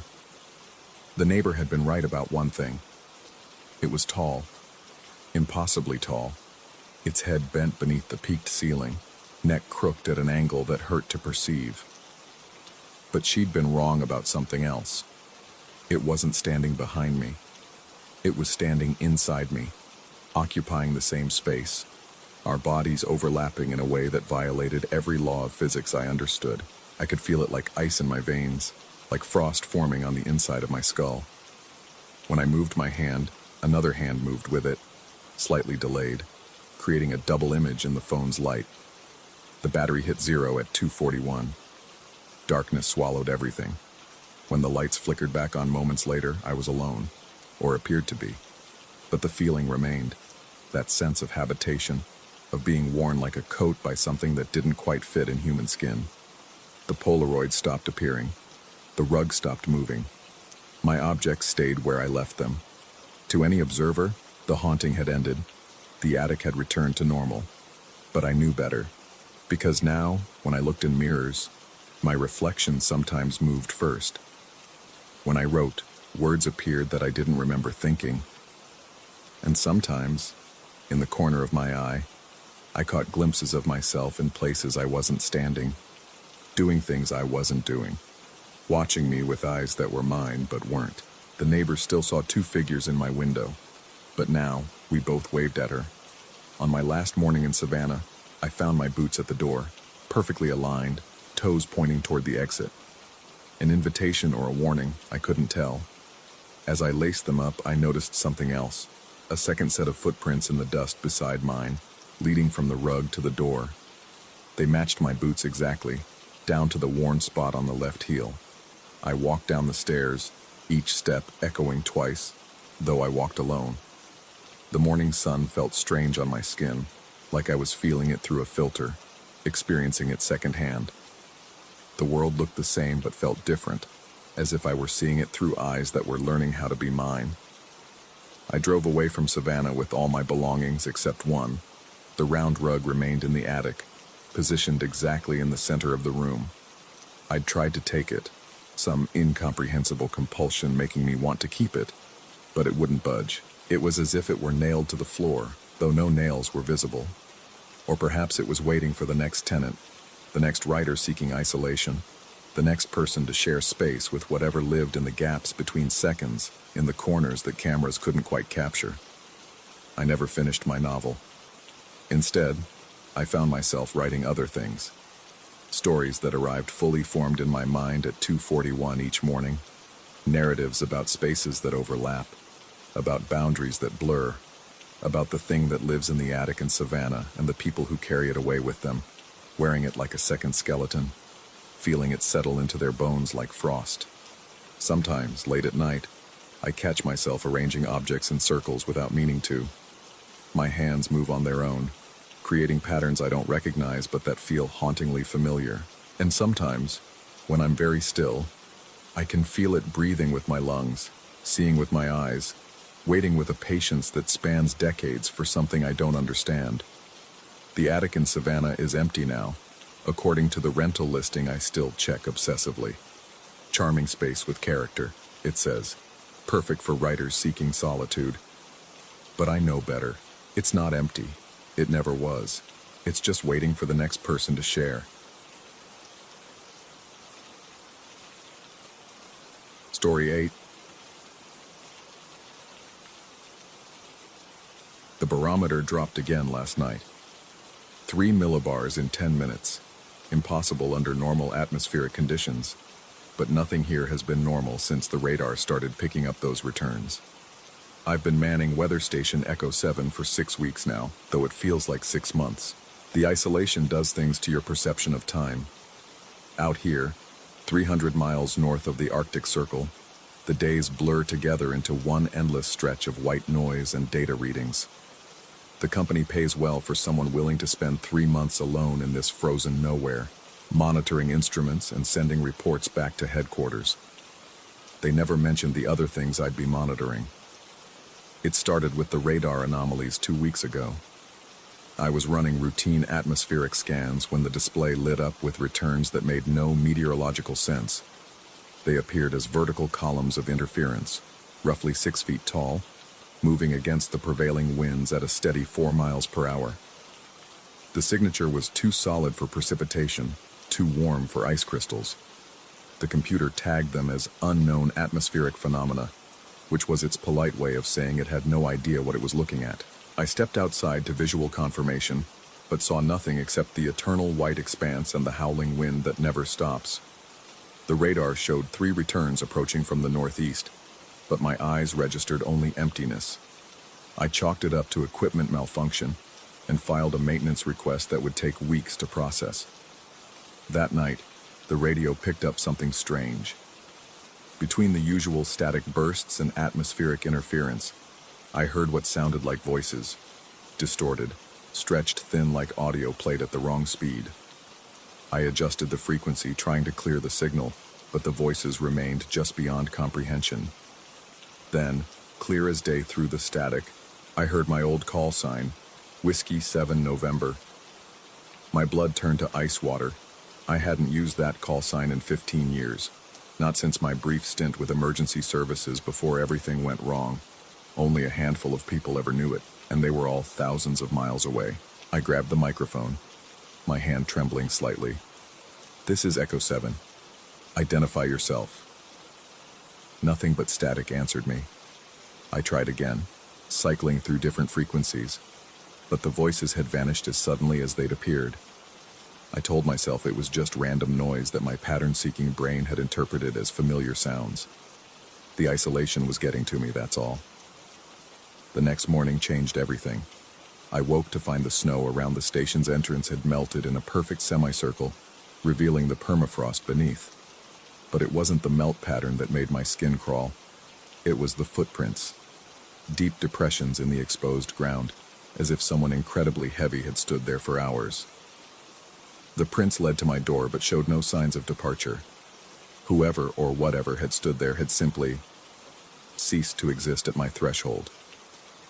I spent hours examining those prints, taking photographs, measuring their depth and spacing. They were humanoid but wrong, too deep for any normal person, spaced too far apart. The toe impressions suggested bare feet, which was impossible. Exposed skin would freeze solid in minutes out here. I uploaded the images to headquarters but received only an automated acknowledgement. No one seemed concerned. As days passed, the incidents escalated. The emergency supply kit I'd carefully inventoried on arrival began showing signs of age that made no sense. Labels I'd read clearly just weeks before were now faded to illegibility. The expiration dates, when I could make them out, were from years that hadn't happened yet, or had happened long ago, I couldn't tell which. One morning I found the kit on the opposite side of the storage room from where I'd left it, covered in a thin layer of ice crystals that shouldn't have formed in the controlled environment. The radar returns became more frequent, sometimes numbering in the dozens. They would cluster around the station at night, their signatures pulsing in patterns that almost resembled communication. I started keeping a log of their movements, trying to find a pattern, but the data defied analysis. They moved through solid objects without distortion, accelerated without cause, and occasionally simply blinked out of existence only to reappear miles away moments later. Then came the soup incident. I was preparing dinner, just opening a can of chicken noodle soup I'd had dozens of times before, when I noticed something inside. A piece of paper, folded tight and somehow dry despite being submerged in broth. My hands shook as I unfolded it, recognizing my own handwriting immediately. Don't sleep when the barometer drops below 980. They can only enter during the pressure shifts. Trust no one who claims to be from headquarters. I stared at the note, my mind racing. I had no memory of writing it, but it was undeniably my handwriting. Not just the style, but the specific way I curved my letters when writing quickly. The paper looked old, weathered in a way that suggested years of age, but the can had been factory sealed. That night, the barometer began its descent. I watched the needle drop with growing dread. 990, 985, 982. At 980, I heard the first footstep on the roof. Not the settling of snow or the creak of thermal expansion. An actual footstep, deliberate and heavy. Then another, and another. The station had a metal roof designed to shed snow and withstand hurricane-force winds. Nothing should be able to walk on it, especially not with such measured, purposeful steps. I grabbed a flashlight and headed for the observation deck, a small windowed cupola that offered a view of the roof. My breath fogged in the suddenly cold air. The heating system was working fine, but the temperature had dropped 20 degrees in seconds. Through the frosted glass I saw nothing. But the footsteps continued, circling the cupola now, and I could feel the vibrations through the floor. Whatever was up there was invisible to my eyes but undeniably present. The radar screen downstairs would be going crazy, I knew, but I couldn't bring myself to look away from the empty roof where something walked in deliberate circles around me. The pressure dropped further. 978, 975. My ears popped painfully, and I tasted copper. The footsteps stopped directly above me, and for a moment, everything was silent, except for my ragged breathing. Then the lights went out. Emergency power kicked in immediately, bathing everything in red. In that crimson twilight, I saw them, or rather, I saw the absence of them. Shadows where no shadows should be, moving through the station with purpose. They weren't cast by anything. They were gaps in the air itself, person-shaped holes in reality that my eyes couldn't quite focus on. I retreated to the communication room, barricading the door with equipment racks. The radio was alive with activity, voices calling my name, my call sign, coordinates I didn't recognize. Some spoke in languages I didn't understand, others in English but with words arranged in patterns that made no semantic sense. Through it all, one phrase repeated, "The weather is inside now." I tried to send a distress signal, but the transmission systems were being overwhelmed by incoming signals from everywhere and nowhere. The computer screens flickered between normal readings and impossible data. Temperatures of absolute zero existing simultaneously with readings of thousands of degrees. Wind speeds exceeding the speed of sound. Precipitation falling upward. In desperation, I opened the station log to document what was happening, only to find entries I hadn't written. They were dated from my future, next week, next month, describing events that hadn't happened yet, or maybe they had happened, and I'd forgotten. The entries grew increasingly frantic, warning about things I couldn't understand. The morphological resonance is strengthening. They're using the pressure differentials as doorways. I am already there, waiting for myself. The worst part was recognizing my own degrading mental state in those future entries. The gradual shift from scientific observation to paranoid rambling, the increasing reliance on obscure meteorological terms used in ways that made no sense. In one entry dated 3 weeks from now, I'd simply written the barometric pressure over and over again for pages. 979, 979, 979. A new sound pulled me from the log, breathing that wasn't mine, coming from inside the room. The shadows had found a way in, or maybe they'd always been here. I could feel them watching me, studying me with an intelligence that was both alien and terrifyingly familiar. The temperature dropped again, and my breath came out in clouds that formed shapes that shouldn't exist in three-dimensional space. I grabbed the emergency satellite phone, the one piece of equipment that always worked, and dialed headquarters. The call connected immediately, but the voice that answered wasn't right. It was mine. My exact voice, but speaking from somewhere else. Echo 7, this is Echo 7. Please state the nature of your emergency. I couldn't speak. The impossibility of it locked my throat. I know you're there, my own voice continued. I can hear you breathing. You need to understand, you're not where you think you are. The station isn't... Check the GPS. Check the date. Check everything you think you know. I looked at the GPS display. The coordinates were wrong, not slightly off, but impossibly wrong. According to the device, I was simultaneously at the North Pole, the South Pole, and somehow also at coordinates that didn't exist on Earth. The date display cycled through years faster than I could read them. 2019, 1987, 2045, 1963. The weather station is a fixed point, my voice explained through the phone. But you're not fixed. You're sliding between possibilities, between whens. The barometric pressure isn't dropping. Reality is. Every time it goes below 980, you slip a little further from your original timeline. I wanted to argue, to demand proof, but the evidence was all around me. The aged emergency kit from a timeline where I'd been here longer. The footprints from a version of me that had already left, or never arrived. The warnings in my own handwriting from iterations of myself trying to communicate across the fractured timelines.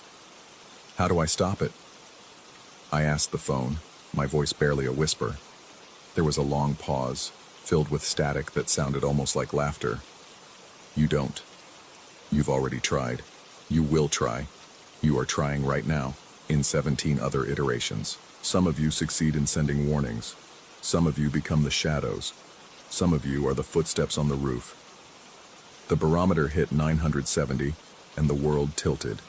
Not physically, the station remained level, but something fundamental shifted. The shadows were no longer separate entities. They were me. Other versions of me from timelines where things had gone differently. I could see them now. Translucent echoes of myself operating equipment that existed in their timeline but not mine, writing in logs I couldn't read, speaking into radios tuned to frequencies that didn't exist here. One of them looked directly at me, a version of myself that was gaunt, hollow-eyed, wearing a uniform I didn't recognize. He mouthed words I couldn't hear, then pointed at the barometer. 968 and falling. The station began to vibrate. Not from external force, but from the intersection of multiple realities trying to occupy the same space. Through the window, I could see the landscape flickering between states. Sometimes the endless ice I knew, sometimes a desert, sometimes an ocean, sometimes nothing at all. The radar showed returns everywhere now, thousands of them, all converging on the station. I understood then what was happening. The station wasn't just monitoring weather. It was monitoring the boundaries between possibilities, and those boundaries were breaking down. Every person who had ever manned this station, would ever man it, or could have manned it in other timelines was being drawn here, to this moment of collapse. The radio crackled to life with a chaos of voices. All mine, all desperate. Don't trust the readings. The pressure is key. You have to maintain the boundary. It's already too late. You are the weather. The last phrase echoed in my mind as the barometer hit 960. You are the weather. Not observing it, not recording it, being it. The station was never about monitoring atmospheric conditions. It was about maintaining them, keeping the pressure stable enough to prevent this. I lunged for the manual pressure override, a system I'd been told never to touch. My fingers, and the fingers of a dozen other versions of me, reached for the control simultaneously. Some of us made it, others didn't. In some timelines, the override worked. In others, it made things worse. The barometer needle spun wildly now, no longer measuring anything comprehensible. The station walls became transparent, showing me infinite versions of the same room stretching in all directions. In some, I was alone. In others, the shadows had taken full form. In one, I saw myself writing a note, folding it carefully, and somehow placing it into a soup can that hadn't been opened yet. "The weather is inside now," I said, understanding finally what that meant. The atmospheric conditions weren't outside the station. They were within me, within all of us. Every version of me was a pressure system, and when we all occupied the same space, the barometric reading had nowhere to go but down. I closed my eyes, trying to center myself, to find my original timeline among the chaos. But how could I know which one was original? Maybe I was the shadow to another version's reality. Maybe I was the footsteps on someone else's roof. When I opened my eyes, the station was quiet. The emergency lights had switched back to normal illumination. The barometer read a steady 1013, standard pressure. The radar showed clear skies. But I knew it was temporary. On the desk in front of me was a can of soup, unopened, and I knew that if I opened it, I'd find my own warning inside. I looked at the log. The last entry was in my handwriting, beginning week 7 of assignment. All systems normal. Week 7, but I'd only been here 6 weeks, hadn't I? Outside, snow began to fall, each flake landing in footprints that were already there, would always be there, had never been there at all. The radio whispered with voices I recognized and didn't recognize, all of them mine, all of them warning about the next pressure drop. I picked up the microphone, knowing someone would be listening. Another version of me, perhaps, just arriving at the station, thinking they were beginning their first week. "Whiskey 7 November," I said clearly. "This is your future, your past, your present. The weather is inside now. When the barometer drops, don't sleep. Don't trust headquarters. And whatever you do, don't open the soup." Static answered me, then a voice, young, confident, unaware. "This is Echo 7. Please identify yourself." I smiled sadly, knowing how this would end, how it had already ended, how it would always end. "Just check the barometer," I said. "And remember, you are the weather." The pressure began to drop again. 1012, 1010, 1008. Somewhere above me, footsteps began their endless circuit on the roof. I knew now that they were mine, had always been mine, would always be mine. Every version of me that had tried to escape the station was still here, walking above, waiting for the pressure to drop low enough to let them back in. I settled into my chair, watching the barometer fall, and began to write in the log. Someone would need to know. Someone would need the warning. Even if that someone was just another version of me. Arriving tomorrow, yesterday, never. The weather is inside now, and it always has been.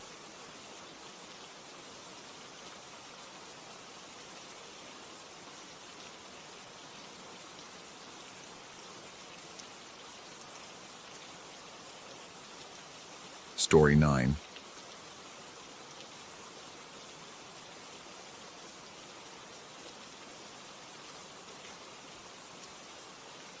The printers started their symphony at 3:47 a.m. I'd been making my rounds through the abandoned 7th floor when the first machine whirred to life, its mechanical heartbeat echoing through the empty cubicle maze. Then another joined, and another. Within seconds, all 12 printers on the floor were churning out papers into the darkness, their green LED eyes blinking in synchronized madness. The company had moved out 3 weeks ago. I'd personally watched the IT guys disconnect these machines, seen them wrapped in plastic like corpses awaiting burial. Yet here they were, spitting out page after page into catch trays that should have been empty, using paper reserves that shouldn't exist. I approached the nearest printer, my flashlight beam cutting through the darkness. The pages were warm to the touch, that familiar ozone smell of fresh toner hanging in the air. Meeting minutes, quarterly review, budget proposals, all dated today, November 3rd, all listing attendees I'd never heard of, except for one name that made my blood turn to ice water, mine. Present, security officer, night shift. My hands trembled as I flipped through the documents. Conference room 7B. Duration, 2 hours. Topics discussed: restructuring, downsizing, termination protocols. The language was corporate sterile, but something about it felt wrong, like reading a medical report written in a dead language. The syntax was perfect, yet alien. I stuffed a handful of papers into my pocket and continued my patrol, trying to shake the feeling that the empty offices around me weren't quite as empty as they appeared. That's when I noticed it. The UV flashlight on my belt, standard equipment for checking security marks on valuables. On impulse, I clicked it on and swept it across the freshly painted walls. The arrows appeared like veins under skin. Dozens of them, painted in some phosphorescent substance beneath the regular paint, all pointing in the same direction. Down the hallway, past the break room with its disconnected coffee maker, around the corner where the executive suites used to be, all leading to a door I'd passed 100 times before, but never really noticed.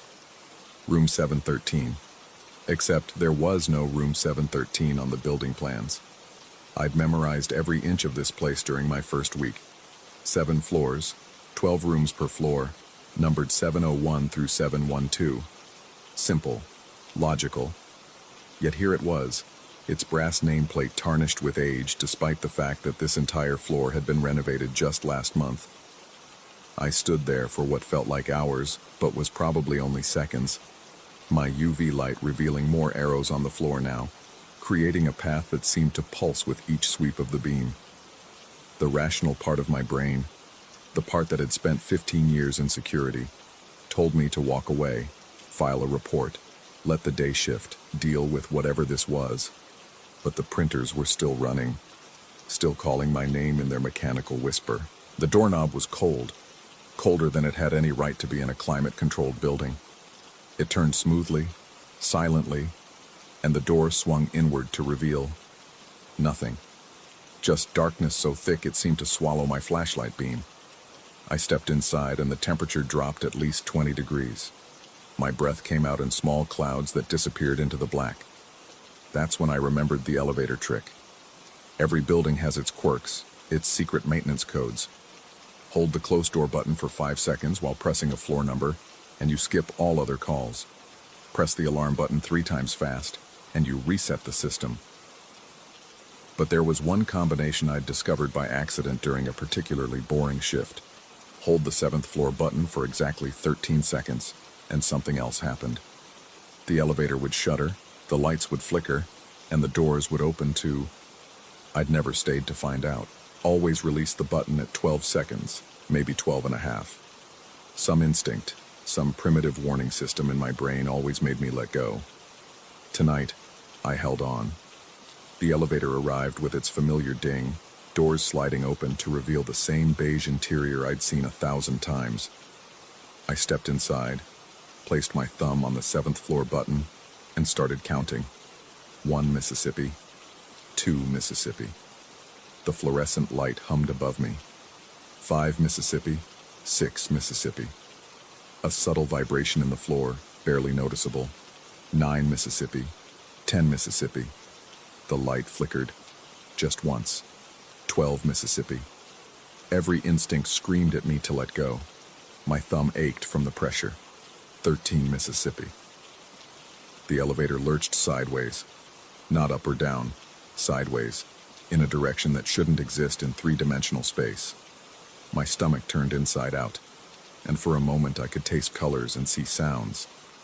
The lights went out completely, then blazed back to life with an intensity that made my eyes water. The doors opened. The carpet was wrong. That was the first thing I noticed. Instead of the modern gray installed during the renovation, this was a deep burgundy, the kind you'd see in hotels from the 70s. The pattern hurt to look at directly, geometric shapes that seemed to shift when I wasn't focusing on them. The smell hit me next. Burnt coffee, yes, but underneath it something else. Something organic and sweet, like flowers left too long in a vase, and cigarette smoke, which was impossible. This building had been smoke-free since 1995. I stepped out of the elevator behind me with a soft shush. The hallway stretched before me, identical to the 7th floor I knew, yet fundamentally different. The walls were wood-paneled instead of drywall. The ceiling tiles were yellowed with age. And the lights. God, the lights were all wrong. Instead of the steady fluorescent glow, these were older, warmer, casting shadows that seemed too long, too dark. But it was the chairs that made me stop breathing. Every few feet, positioned seemingly at random in the hallway, were office chairs. Burgundy leather, brass studs, the kind of executive furniture that screamed money and power. And they were all moving. Slowly, gently, as if invisible occupants had just stood up and walked away. Some spun lazily to the left. Others rocked back and forth. One rolled across my path, and I swear I could see the impression of a body still pressed into its cushion. I forced myself to walk, my footsteps muffled by the thick carpet. The hall seemed to stretch forever, doorways appearing on either side with brass nameplates I couldn't quite read. The letters would swim and rearrange themselves whenever I tried to focus on them. Only one door stood out, its nameplate crystal clear. Fiscal Review Committee. November 3rd. My hand was reaching for the doorknob before I realized what I was doing. The metal was warm this time, almost fevered, and I could hear voices on the other side. Muffled, indistinct, but definitely voices. Multiple people in conversation, punctuated by occasional laughter that sounded just a little too sharp, a little too long. I pressed my ear against the door. The wood was sticky with some kind of residue that smelled like copper and ozone. The voices became clearer, though the words remained incomprehensible, like listening to a radio stuck between stations. But I could hear my name, over and over, mixed into the static. Not spoken exactly, but woven into the sound itself. The doorknob turned on its own. I stumbled backward as the door swung inward, revealing a conference room that shouldn't exist. The table was massive, dark wood polished to a mirror shine. 12 chairs surrounded it, 11 of them occupied by nothing. Not empty. Nothing. The chairs were pressed down as if bearing weight. Papers rustled by invisible hands.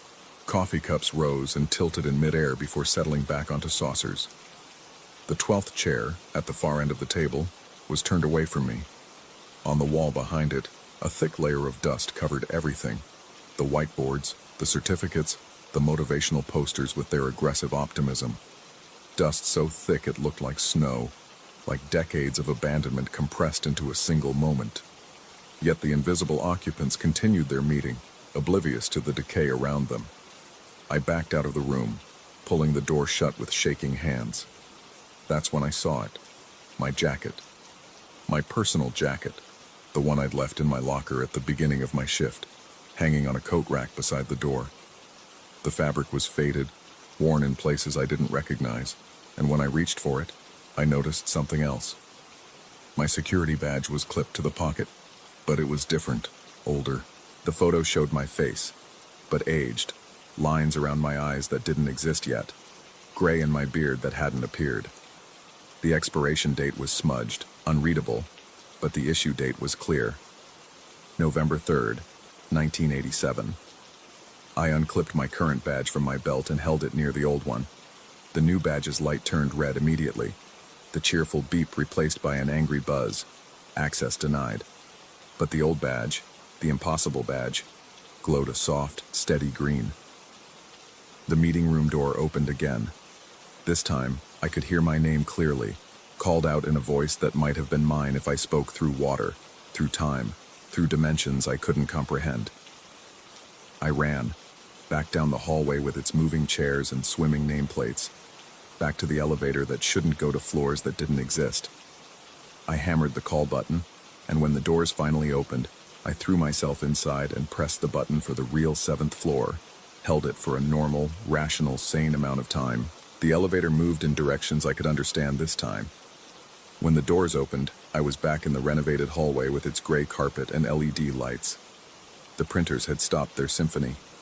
The UV light revealed nothing but ordinary walls with ordinary paint. but my jacket was still in my hand. Old, worn, impossible. And my badge, my real badge, wouldn't stop buzzing red. I tried to return to my normal routine, to finish my shift like nothing had happened. But every reflective surface showed something wrong. In the dark windows, I could see those burgundy chairs still spinning. In the glass doors, shadowy figures sat in conference rooms that should be empty. And in the bathroom mirror, I looked older. Just a little. Just enough to notice. The next morning, I found a memo in my locker, typed on a typewriter I'd never seen, on letterhead from a company that had left this building in 1987. It was a termination notice, effective immediately, citing attendance issues.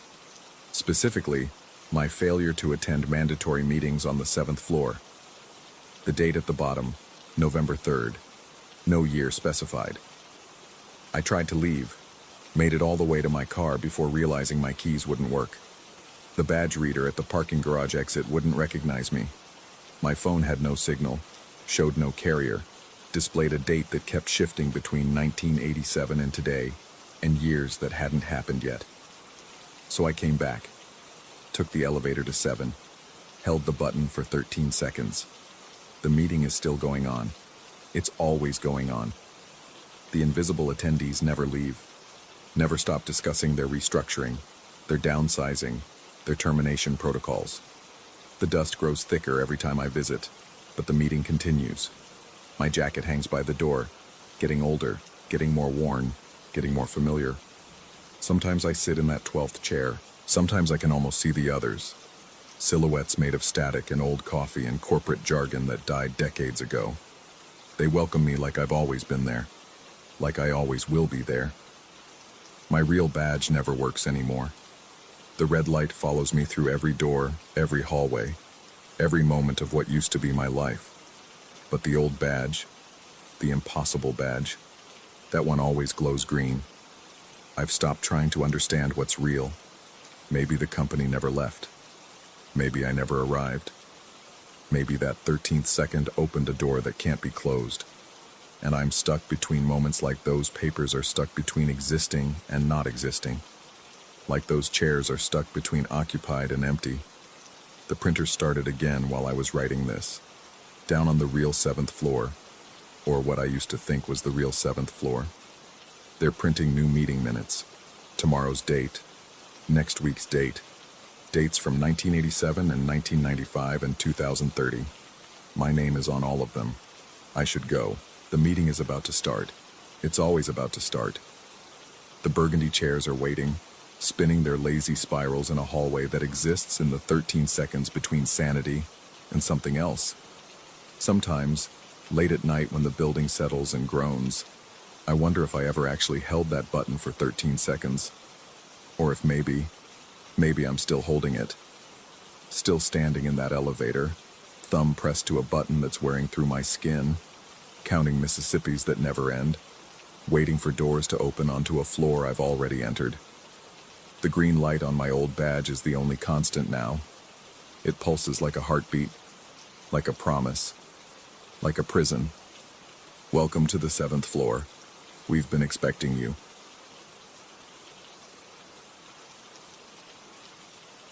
Story 10. The salt-thick air clung to my throat as I boarded the last ferry to Crescent Isle. The vessel sat low in the water, rust bleeding through white paint like old wounds refusing to heal. Only 7 other passengers scattered themselves across the worn benches. An elderly couple clutching matching thermoses. A woman in a business suit typing furiously on her phone. 3 teenagers sharing earbuds. And a man in coveralls who kept checking his watch.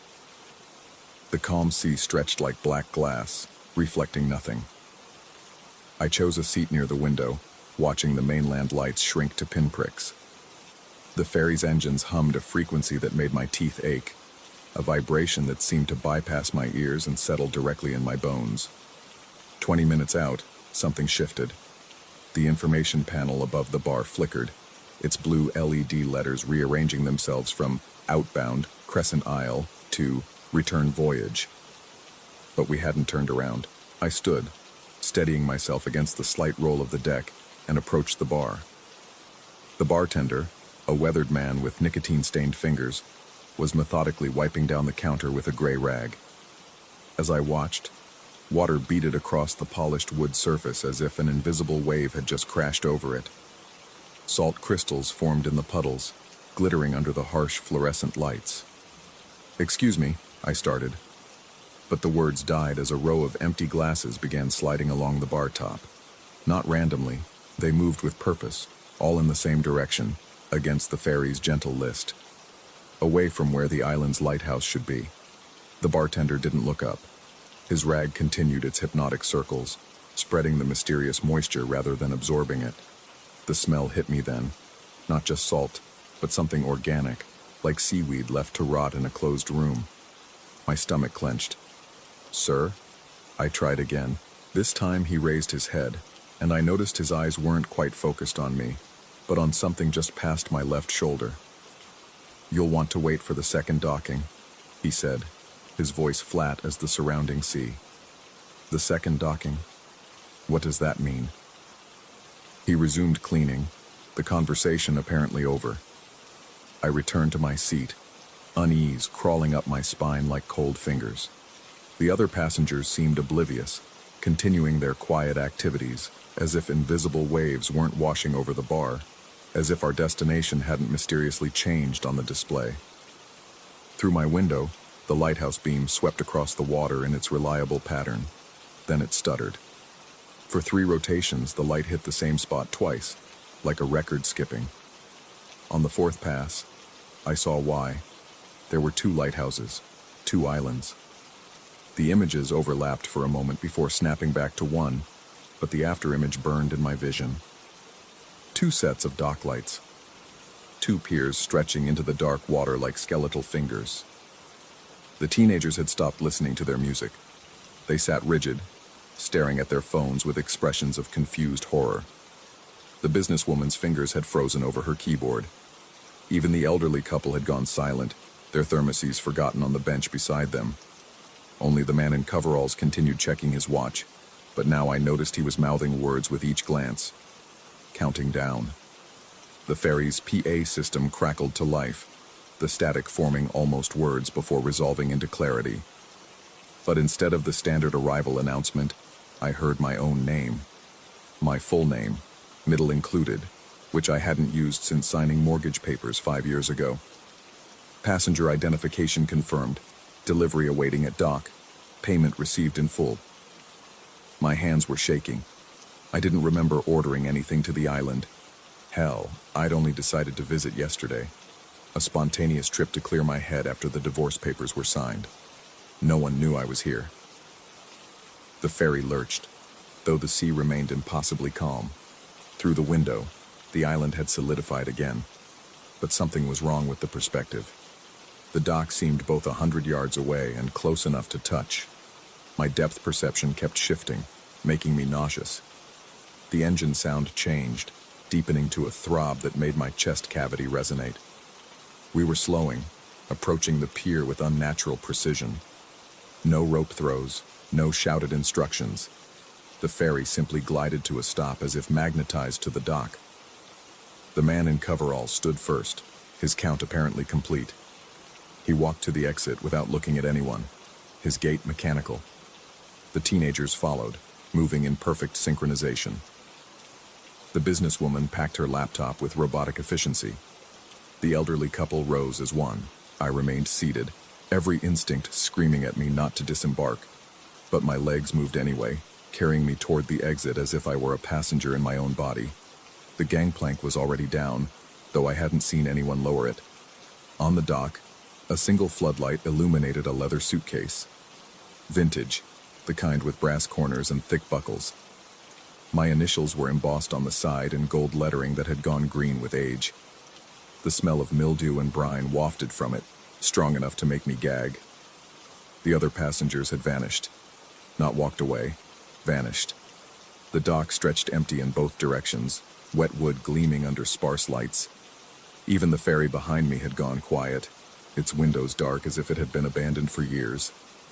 I approached the suitcase with dreamlike inevitability, My hand reached for the handle before I could stop myself, fingers closing around leather that felt both dry and somehow damp, like touching something that existed in two states simultaneously. The weight was wrong, too light for its size, as if it were hollow, or as if whatever was inside didn't obey normal physics. The brass latches were already undone, waiting. Inside, I found photographs. Hundreds of them, maybe thousands, layered like sediment. All of me, but wrong. In the topmost photo, I stood on this very dock, holding this very suitcase, looking at a photograph. The next showed the same scene, but from further back, showing me looking at myself looking at a photograph. Each subsequent image pulled back further, creating an infinite regression of watchers watching watchers. My hands trembled as I dug deeper. The photos grew older, the color leaching out until they became sepia, then black and white. But I looked the same age in all of them, same clothes, same expression of mounting horror. Near the bottom, the photos changed. Now they showed me in places I'd never been. Standing in what looked like the ferry's engine room, walls sweating rust and oil. Sitting in the captain's cabin, hands on a wheel that steered nothing. Lying in a narrow bunk below deck, eyes open but unseeing. The last photo was different. It showed the ferry's bar, empty except for a figure behind the counter. The bartender's face was turned away, but his reflection in the mirror behind the bottles was clear. It was my face, aged and weathered, eyes unfocused, mechanically wiping the counter with a gray rag. I dropped the photo and it fluttered away on a wind I couldn't feel. When I looked up, the ferry was pulling away from the dock, though I hadn't heard its engine start. Its information panel was visible through the pilot house window. Return voyage. But return to where, and which voyage was returning? The suitcase grew heavier in my hand. When I looked down, it had aged decades in seconds, the leather cracking, brass tarnishing to black. Inside, the photos were decomposing, my face dissolving into chemical stains and silver halide ghosts. All except one, a new photo on top, still developing, showing a man on a dock, looking into a suitcase, terror dawning on his face. The ferry's horn sounded once, a note that seemed to come from beneath the water rather than across it. In the distance, I could see its lights multiply. 2 ferries, 3, a dozen, all occupying the same space, all heading to or from islands that shouldn't exist. My phone buzzed. A message from an unknown number. Second docking in 4:17:33. I wanted to throw the suitcase into the water, to run back down the dock to the island proper, to wake up from whatever this was, but my legs wouldn't move. I stood frozen, watching the timer on my phone count down, the suitcase growing heavier with each passing second. Behind me, footsteps on the dock, measured, patient, like someone who had all the time in the world, or someone who existed outside of time altogether. "You're early," a voice said. Not quite my voice, but close enough to make my skin crawl.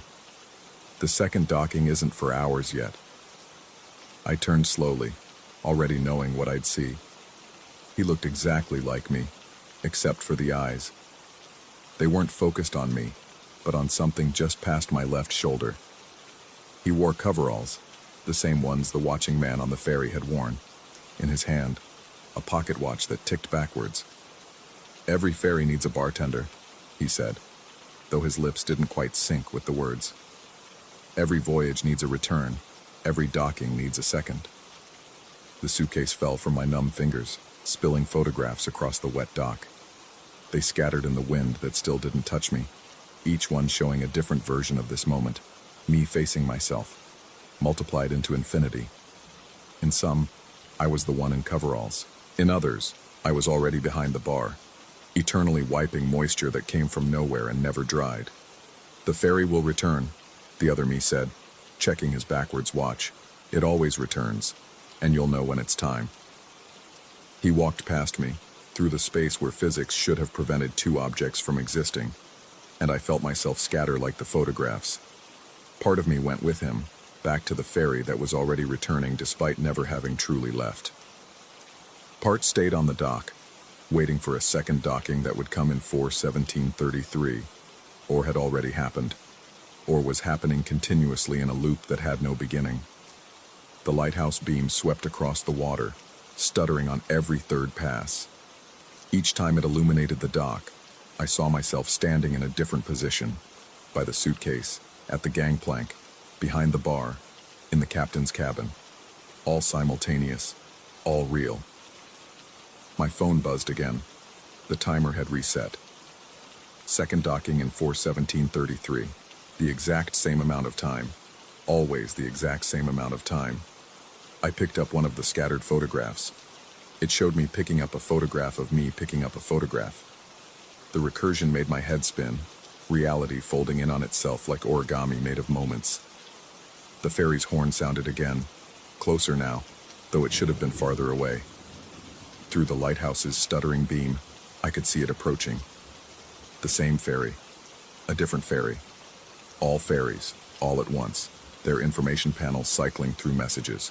Return voyage. Second docking. Passenger confirmed. In my pocket, the weight of keys I didn't remember having. Brass, tarnished, one clearly for the ferry's bar supplies, another for the captain's cabin, a third for a door I hoped I'd never find. They clinked against each other with a sound like distant wind chimes, or like glasses sliding across a wet bar, always in the direction away from the lighthouse. The other passengers from my ferry emerged from the shadows of the dock, though they'd been gone just moments before. They walked past me without recognition, boarding a ferry that was both arriving and departing. The elderly couple looked younger. The teenagers looked ancient. The businesswoman's suit was both perfectly pressed and rotting with age. Only the man in coveralls met my eyes. He checked his watch, nodded once, and mouthed a single word. Soon. I understood then, with the clarity of nightmare logic, that I had always been here, would always be here. The ferry, the second docking, the suitcase. They weren't events but states of being. I was the passenger and the bartender, the watcher and the watched, the photograph and the photographer. The timer on my phone continued its countdown, but now I knew it would never reach zero. It would reset, again and again, 4:17:33 forever, because that was how long a return voyage took when you were traveling between islands that existed in the same space, when you were both departing and arriving, when every docking was both first and second. I walked toward the ferry, my footsteps echoing both ahead and behind me. Through the windows I could see myself already at the bar, wiping moisture from the counter with a gray rag, my eyes focused on nothing, waiting to tell another version of myself about the second docking. The gangplank was solid under my feet, then liquid, then solid again. The ferry's interior smelled of rust and time, of photographs developing in chemicals that shouldn't exist. I took my position behind the bar, my hands finding the rag without thought, beginning the endless circles that would never dry the mysterious moisture. Through the window, I watched another me on the dock, opening a suitcase that had just appeared, his face beginning the journey toward the horror I had already experienced, would experience, was experiencing now. The ferry's engines hummed their bone-deep frequency. The information panel flickered. Return voyage. We hadn't left yet. We had never arrived. We were in constant motion between states that were the same state. A new passenger boarded, or maybe it was an old passenger, or maybe it was me. Time had become negotiable, a suggestion rather than a law. He approached the bar, and I heard my voice say words I didn't choose. You'll want to wait for the second docking. He looked confused, just as I had been. Would be. Was. The glasses began their slide across the bar, away from the lighthouse that pulsed in doubles and triples through the window. The moisture beaded on the wood, salt crystals forming constellations that mapped routes between islands that were one island, seen from angles that shouldn't exist. My phone, now in the pocket of coveralls I didn't remember putting on, buzzed one final time. But when I checked it, the screen showed not a timer, but a photograph. Me, behind the bar, wiping the counter, while through the window behind me, another ferry approached, carrying another me toward another second docking. The cycle complete. The cycle beginning. The cycle continuing without reference to beginning or end. Outside, the lighthouse swept its beam across waters that were calm and storm-tossed simultaneously. Each pass revealed more ferries, more docks, more versions of the same moment playing out in parallel. And in each one, I waited for the second docking, knowing it had already happened, would never happen, was happening now. The ferry moved without moving. The voyage returned without having departed, and I stood behind the bar, polishing wood that would never dry, watching glasses slide toward their impossible destination, waiting to speak words that weren't quite warnings to passengers who were all me, had always been me, would always be me. The second docking was coming in 4/17/33. It always had been. It always would be.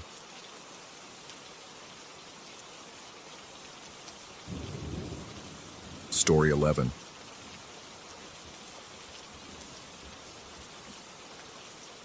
The fluorescent lights hummed their familiar dirge as I locked the front doors of the Quick Stop Mart at 2:47 a.m. Tuesday night inventory, the one night each month when our 24-hour promise broke, when the perpetual flow of customers ceased and I could count our stock in peace. Or what should have been peace. I'd been managing this store for 3 years, long enough to know every creak of the building, every flicker of the aging lights, every whisper of the air conditioning. The Arizona desert pressed against the windows like a living thing, heat still radiating from the asphalt even in the dead of night. Through the glass, the parking lot stretched empty under sodium lights that painted everything the color of old bones. The first anomaly appeared on the security monitor as I settled into the back office with my clipboard. A shadow. No, that wasn't quite right. More like a displacement of air, a ripple in the grainy feed from camera 4, drifting past the cereal aisle. I leaned forward, squinting at the screen.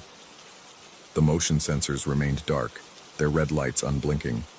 Nothing had triggered them. I rewound the footage. The shadow moved backward, sliding along the shelves with an unnatural fluidity, before disappearing at the edge of the frame. Frame by frame, I advanced it forward again. There, between the Cheerios and cornflakes, a darkness that shouldn't exist, moving with purpose, with intent. The rational part of my brain offered explanations. Trick of the light, smudge on the lens, maybe a moth caught between the camera and its protective dome. I grabbed my flashlight and headed to aisle 4. The store felt different with the doors locked. The usual white noise of commerce, the subtle electricity of potential transactions, the possibility of human interaction, had been replaced by something else. A waiting quality. The air seemed thicker, as if the building itself was holding its breath. Aisle 4 appeared normal. I ran my flashlight beam along the shelves, checking for anything out of place. The cereal boxes stood in perfect formation, their cartoon mascots grinning at nothing. I was about to return to the office when I noticed the price tags. $3.78 for store-brand cornflakes. Not $3.78, but 3.78, with the 8 hanging below the line like a subscript. The next tag read $11.04, 92, then $8, 15. My hands trembled slightly as I pulled out my phone and typed the numbers: 3.78, 114.92, 08.15. They meant nothing together, but when I looked at them as coordinates, latitude and longitude, my blood chilled. They pointed somewhere close. I moved down the aisle, recording more prices. Each one had been altered. The numbers shifted into impossible decimals and subscripts that hurt to look at directly. When I reached the end of the aisle, I had a string of coordinates that, when mapped, formed a path that led from the front of the store, through the aisles, into the stockroom. The security monitors called me back. I needed to see if the cameras had caught whoever, or whatever, had changed the price tags. But as I passed the checkout counter, something else stopped me cold. A single dollar bill lay on the counter, folded into an intricate pattern. I hadn't left it there. The registers had been counted and emptied hours ago. With careful fingers, I unfolded it, each crease revealing another, until the bill lay flat. The fold lines formed a map, unmistakably the layout of our parking lot, with an X marked near the dumpster enclosure. The cameras. I needed to check the cameras. Back in the office, I scrolled through the footage from the last hour. The dollar bill appeared on the counter at 3:14 a.m., simply materializing between frames. One moment, empty counter. The next, origami currency. No hands, no movement, nothing. But something else caught my attention. Dust trails on the floor, visible in the high-contrast security footage, leading from the stockroom to the emergency exit. Dust trails in the shape of box corners, as if invisible cargo had been dragged across the linoleum. The emergency door, which should have triggered an alarm if opened, remained sealed according to the security system. Yet the dust trails ended right at its threshold. I followed the trail backward on the monitors, watching the dust settle in reverse, watching it rise and shift until it led me back to the stockroom. Camera 12 showed the back corner where we kept overstock. There, barely visible in the grainy feed, more shadows that didn't belong. They circled the shelving units like sharks, never quite solid enough to trigger the motion sensors, never quite transparent enough to ignore. The old radio on my desk, a battery-powered emergency unit that hadn't had batteries in 2 years, suddenly crackled to life. Shop smart, shop S-Mart, your neighborhood quick stop where the savings never sleep. The jingle was wrong. We'd never been called S-Mart.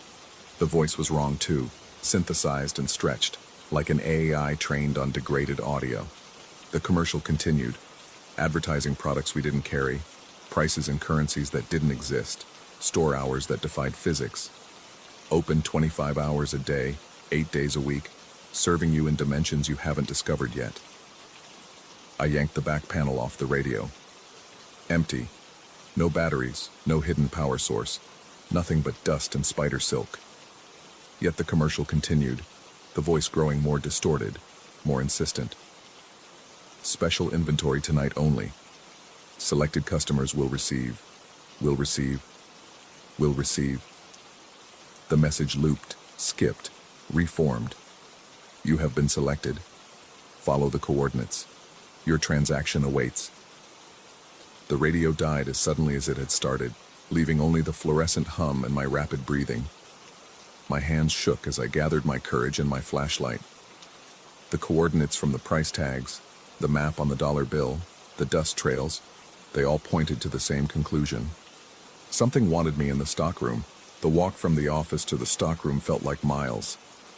Each footstep echoed wrong, as if the sound was bouncing off surfaces that didn't exist. The security cameras tracked my movement, their red recording lights like eyes in the darkness. I wondered if something was watching me through them, the way I'd been watching the shadows. The stockroom door stood open, which was wrong. I always kept it locked during inventory. The darkness beyond seemed absolute, my flashlight beam carving a thin channel through it. I stepped inside. The familiar landscape of boxes and shelving units had been subtly rearranged. Pathways that should have been straight now curved. Corners existed where walls should have been flat. The coordinates led deeper, past the delivery staging area, past the refrigeration units, into the far corner where we stored seasonal items.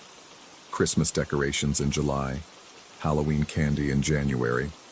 There, in the beam of my flashlight, sat a shopping cart.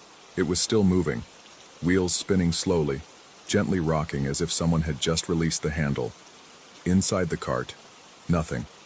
Or rather, nothing visible. But the weight distribution was wrong. The cart leaned as if loaded with invisible cargo. I reached out, my hand trembling, and touched the cart handle. Cold metal, normal, real. But as my fingers wrapped around it, I felt something else, an impression, a memory of other hands that had pushed this cart.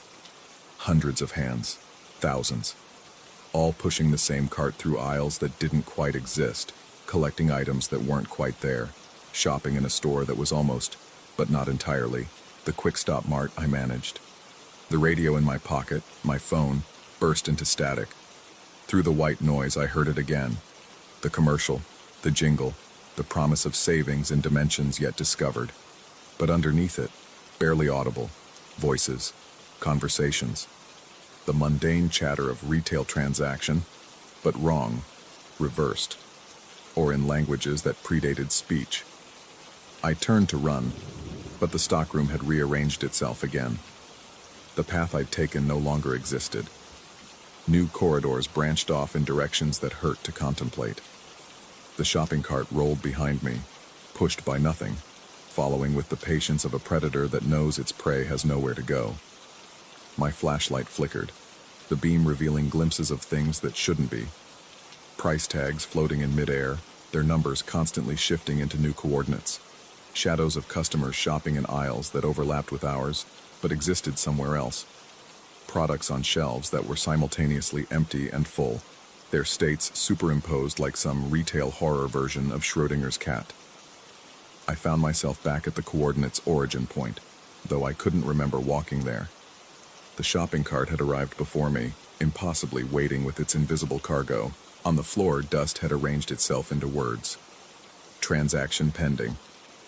The security monitors in the corner, monitors that shouldn't exist in the stockroom, showed me standing in the office, counting inventory, everything normal. They showed me locking up and going home.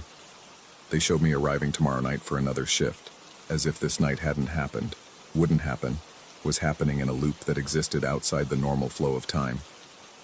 I understood then. The store wasn't just a store. It was a node, a crossing point, a place where the membrane between our dimension and others grew thin. Every night, transactions occurred that no human was meant to witness. Items changed hands between entities that existed in the spaces between spaces. The Quick Stop Mart was quick indeed, quick between worlds, a convenience store for conveniences we couldn't conceive. And I'd been selected. Not as a customer, not as an employee, but as inventory myself, something to be counted, categorized, shelved in a dimension where managers were just another product, where consciousness was currency, where reality was negotiable. The shopping cart rolled closer. The invisible weight inside shifted, reaching out with appendages that didn't exist in three-dimensional space. I could feel them probing at the edges of my perception, testing my price, evaluating my worth in currencies that predated money. I ran, through aisles that folded back on themselves, past shelves that existed in more than one place simultaneously, following exit signs that pointed to directions without names. The store had become a maze, a non-Euclidean nightmare of retail architecture. But I knew these aisles. Even distorted, even wrong, they were still mine. I found the emergency exit by instinct more than sight. My hand hit the push bar, expecting alarms, expecting resistance, expecting anything but what happened.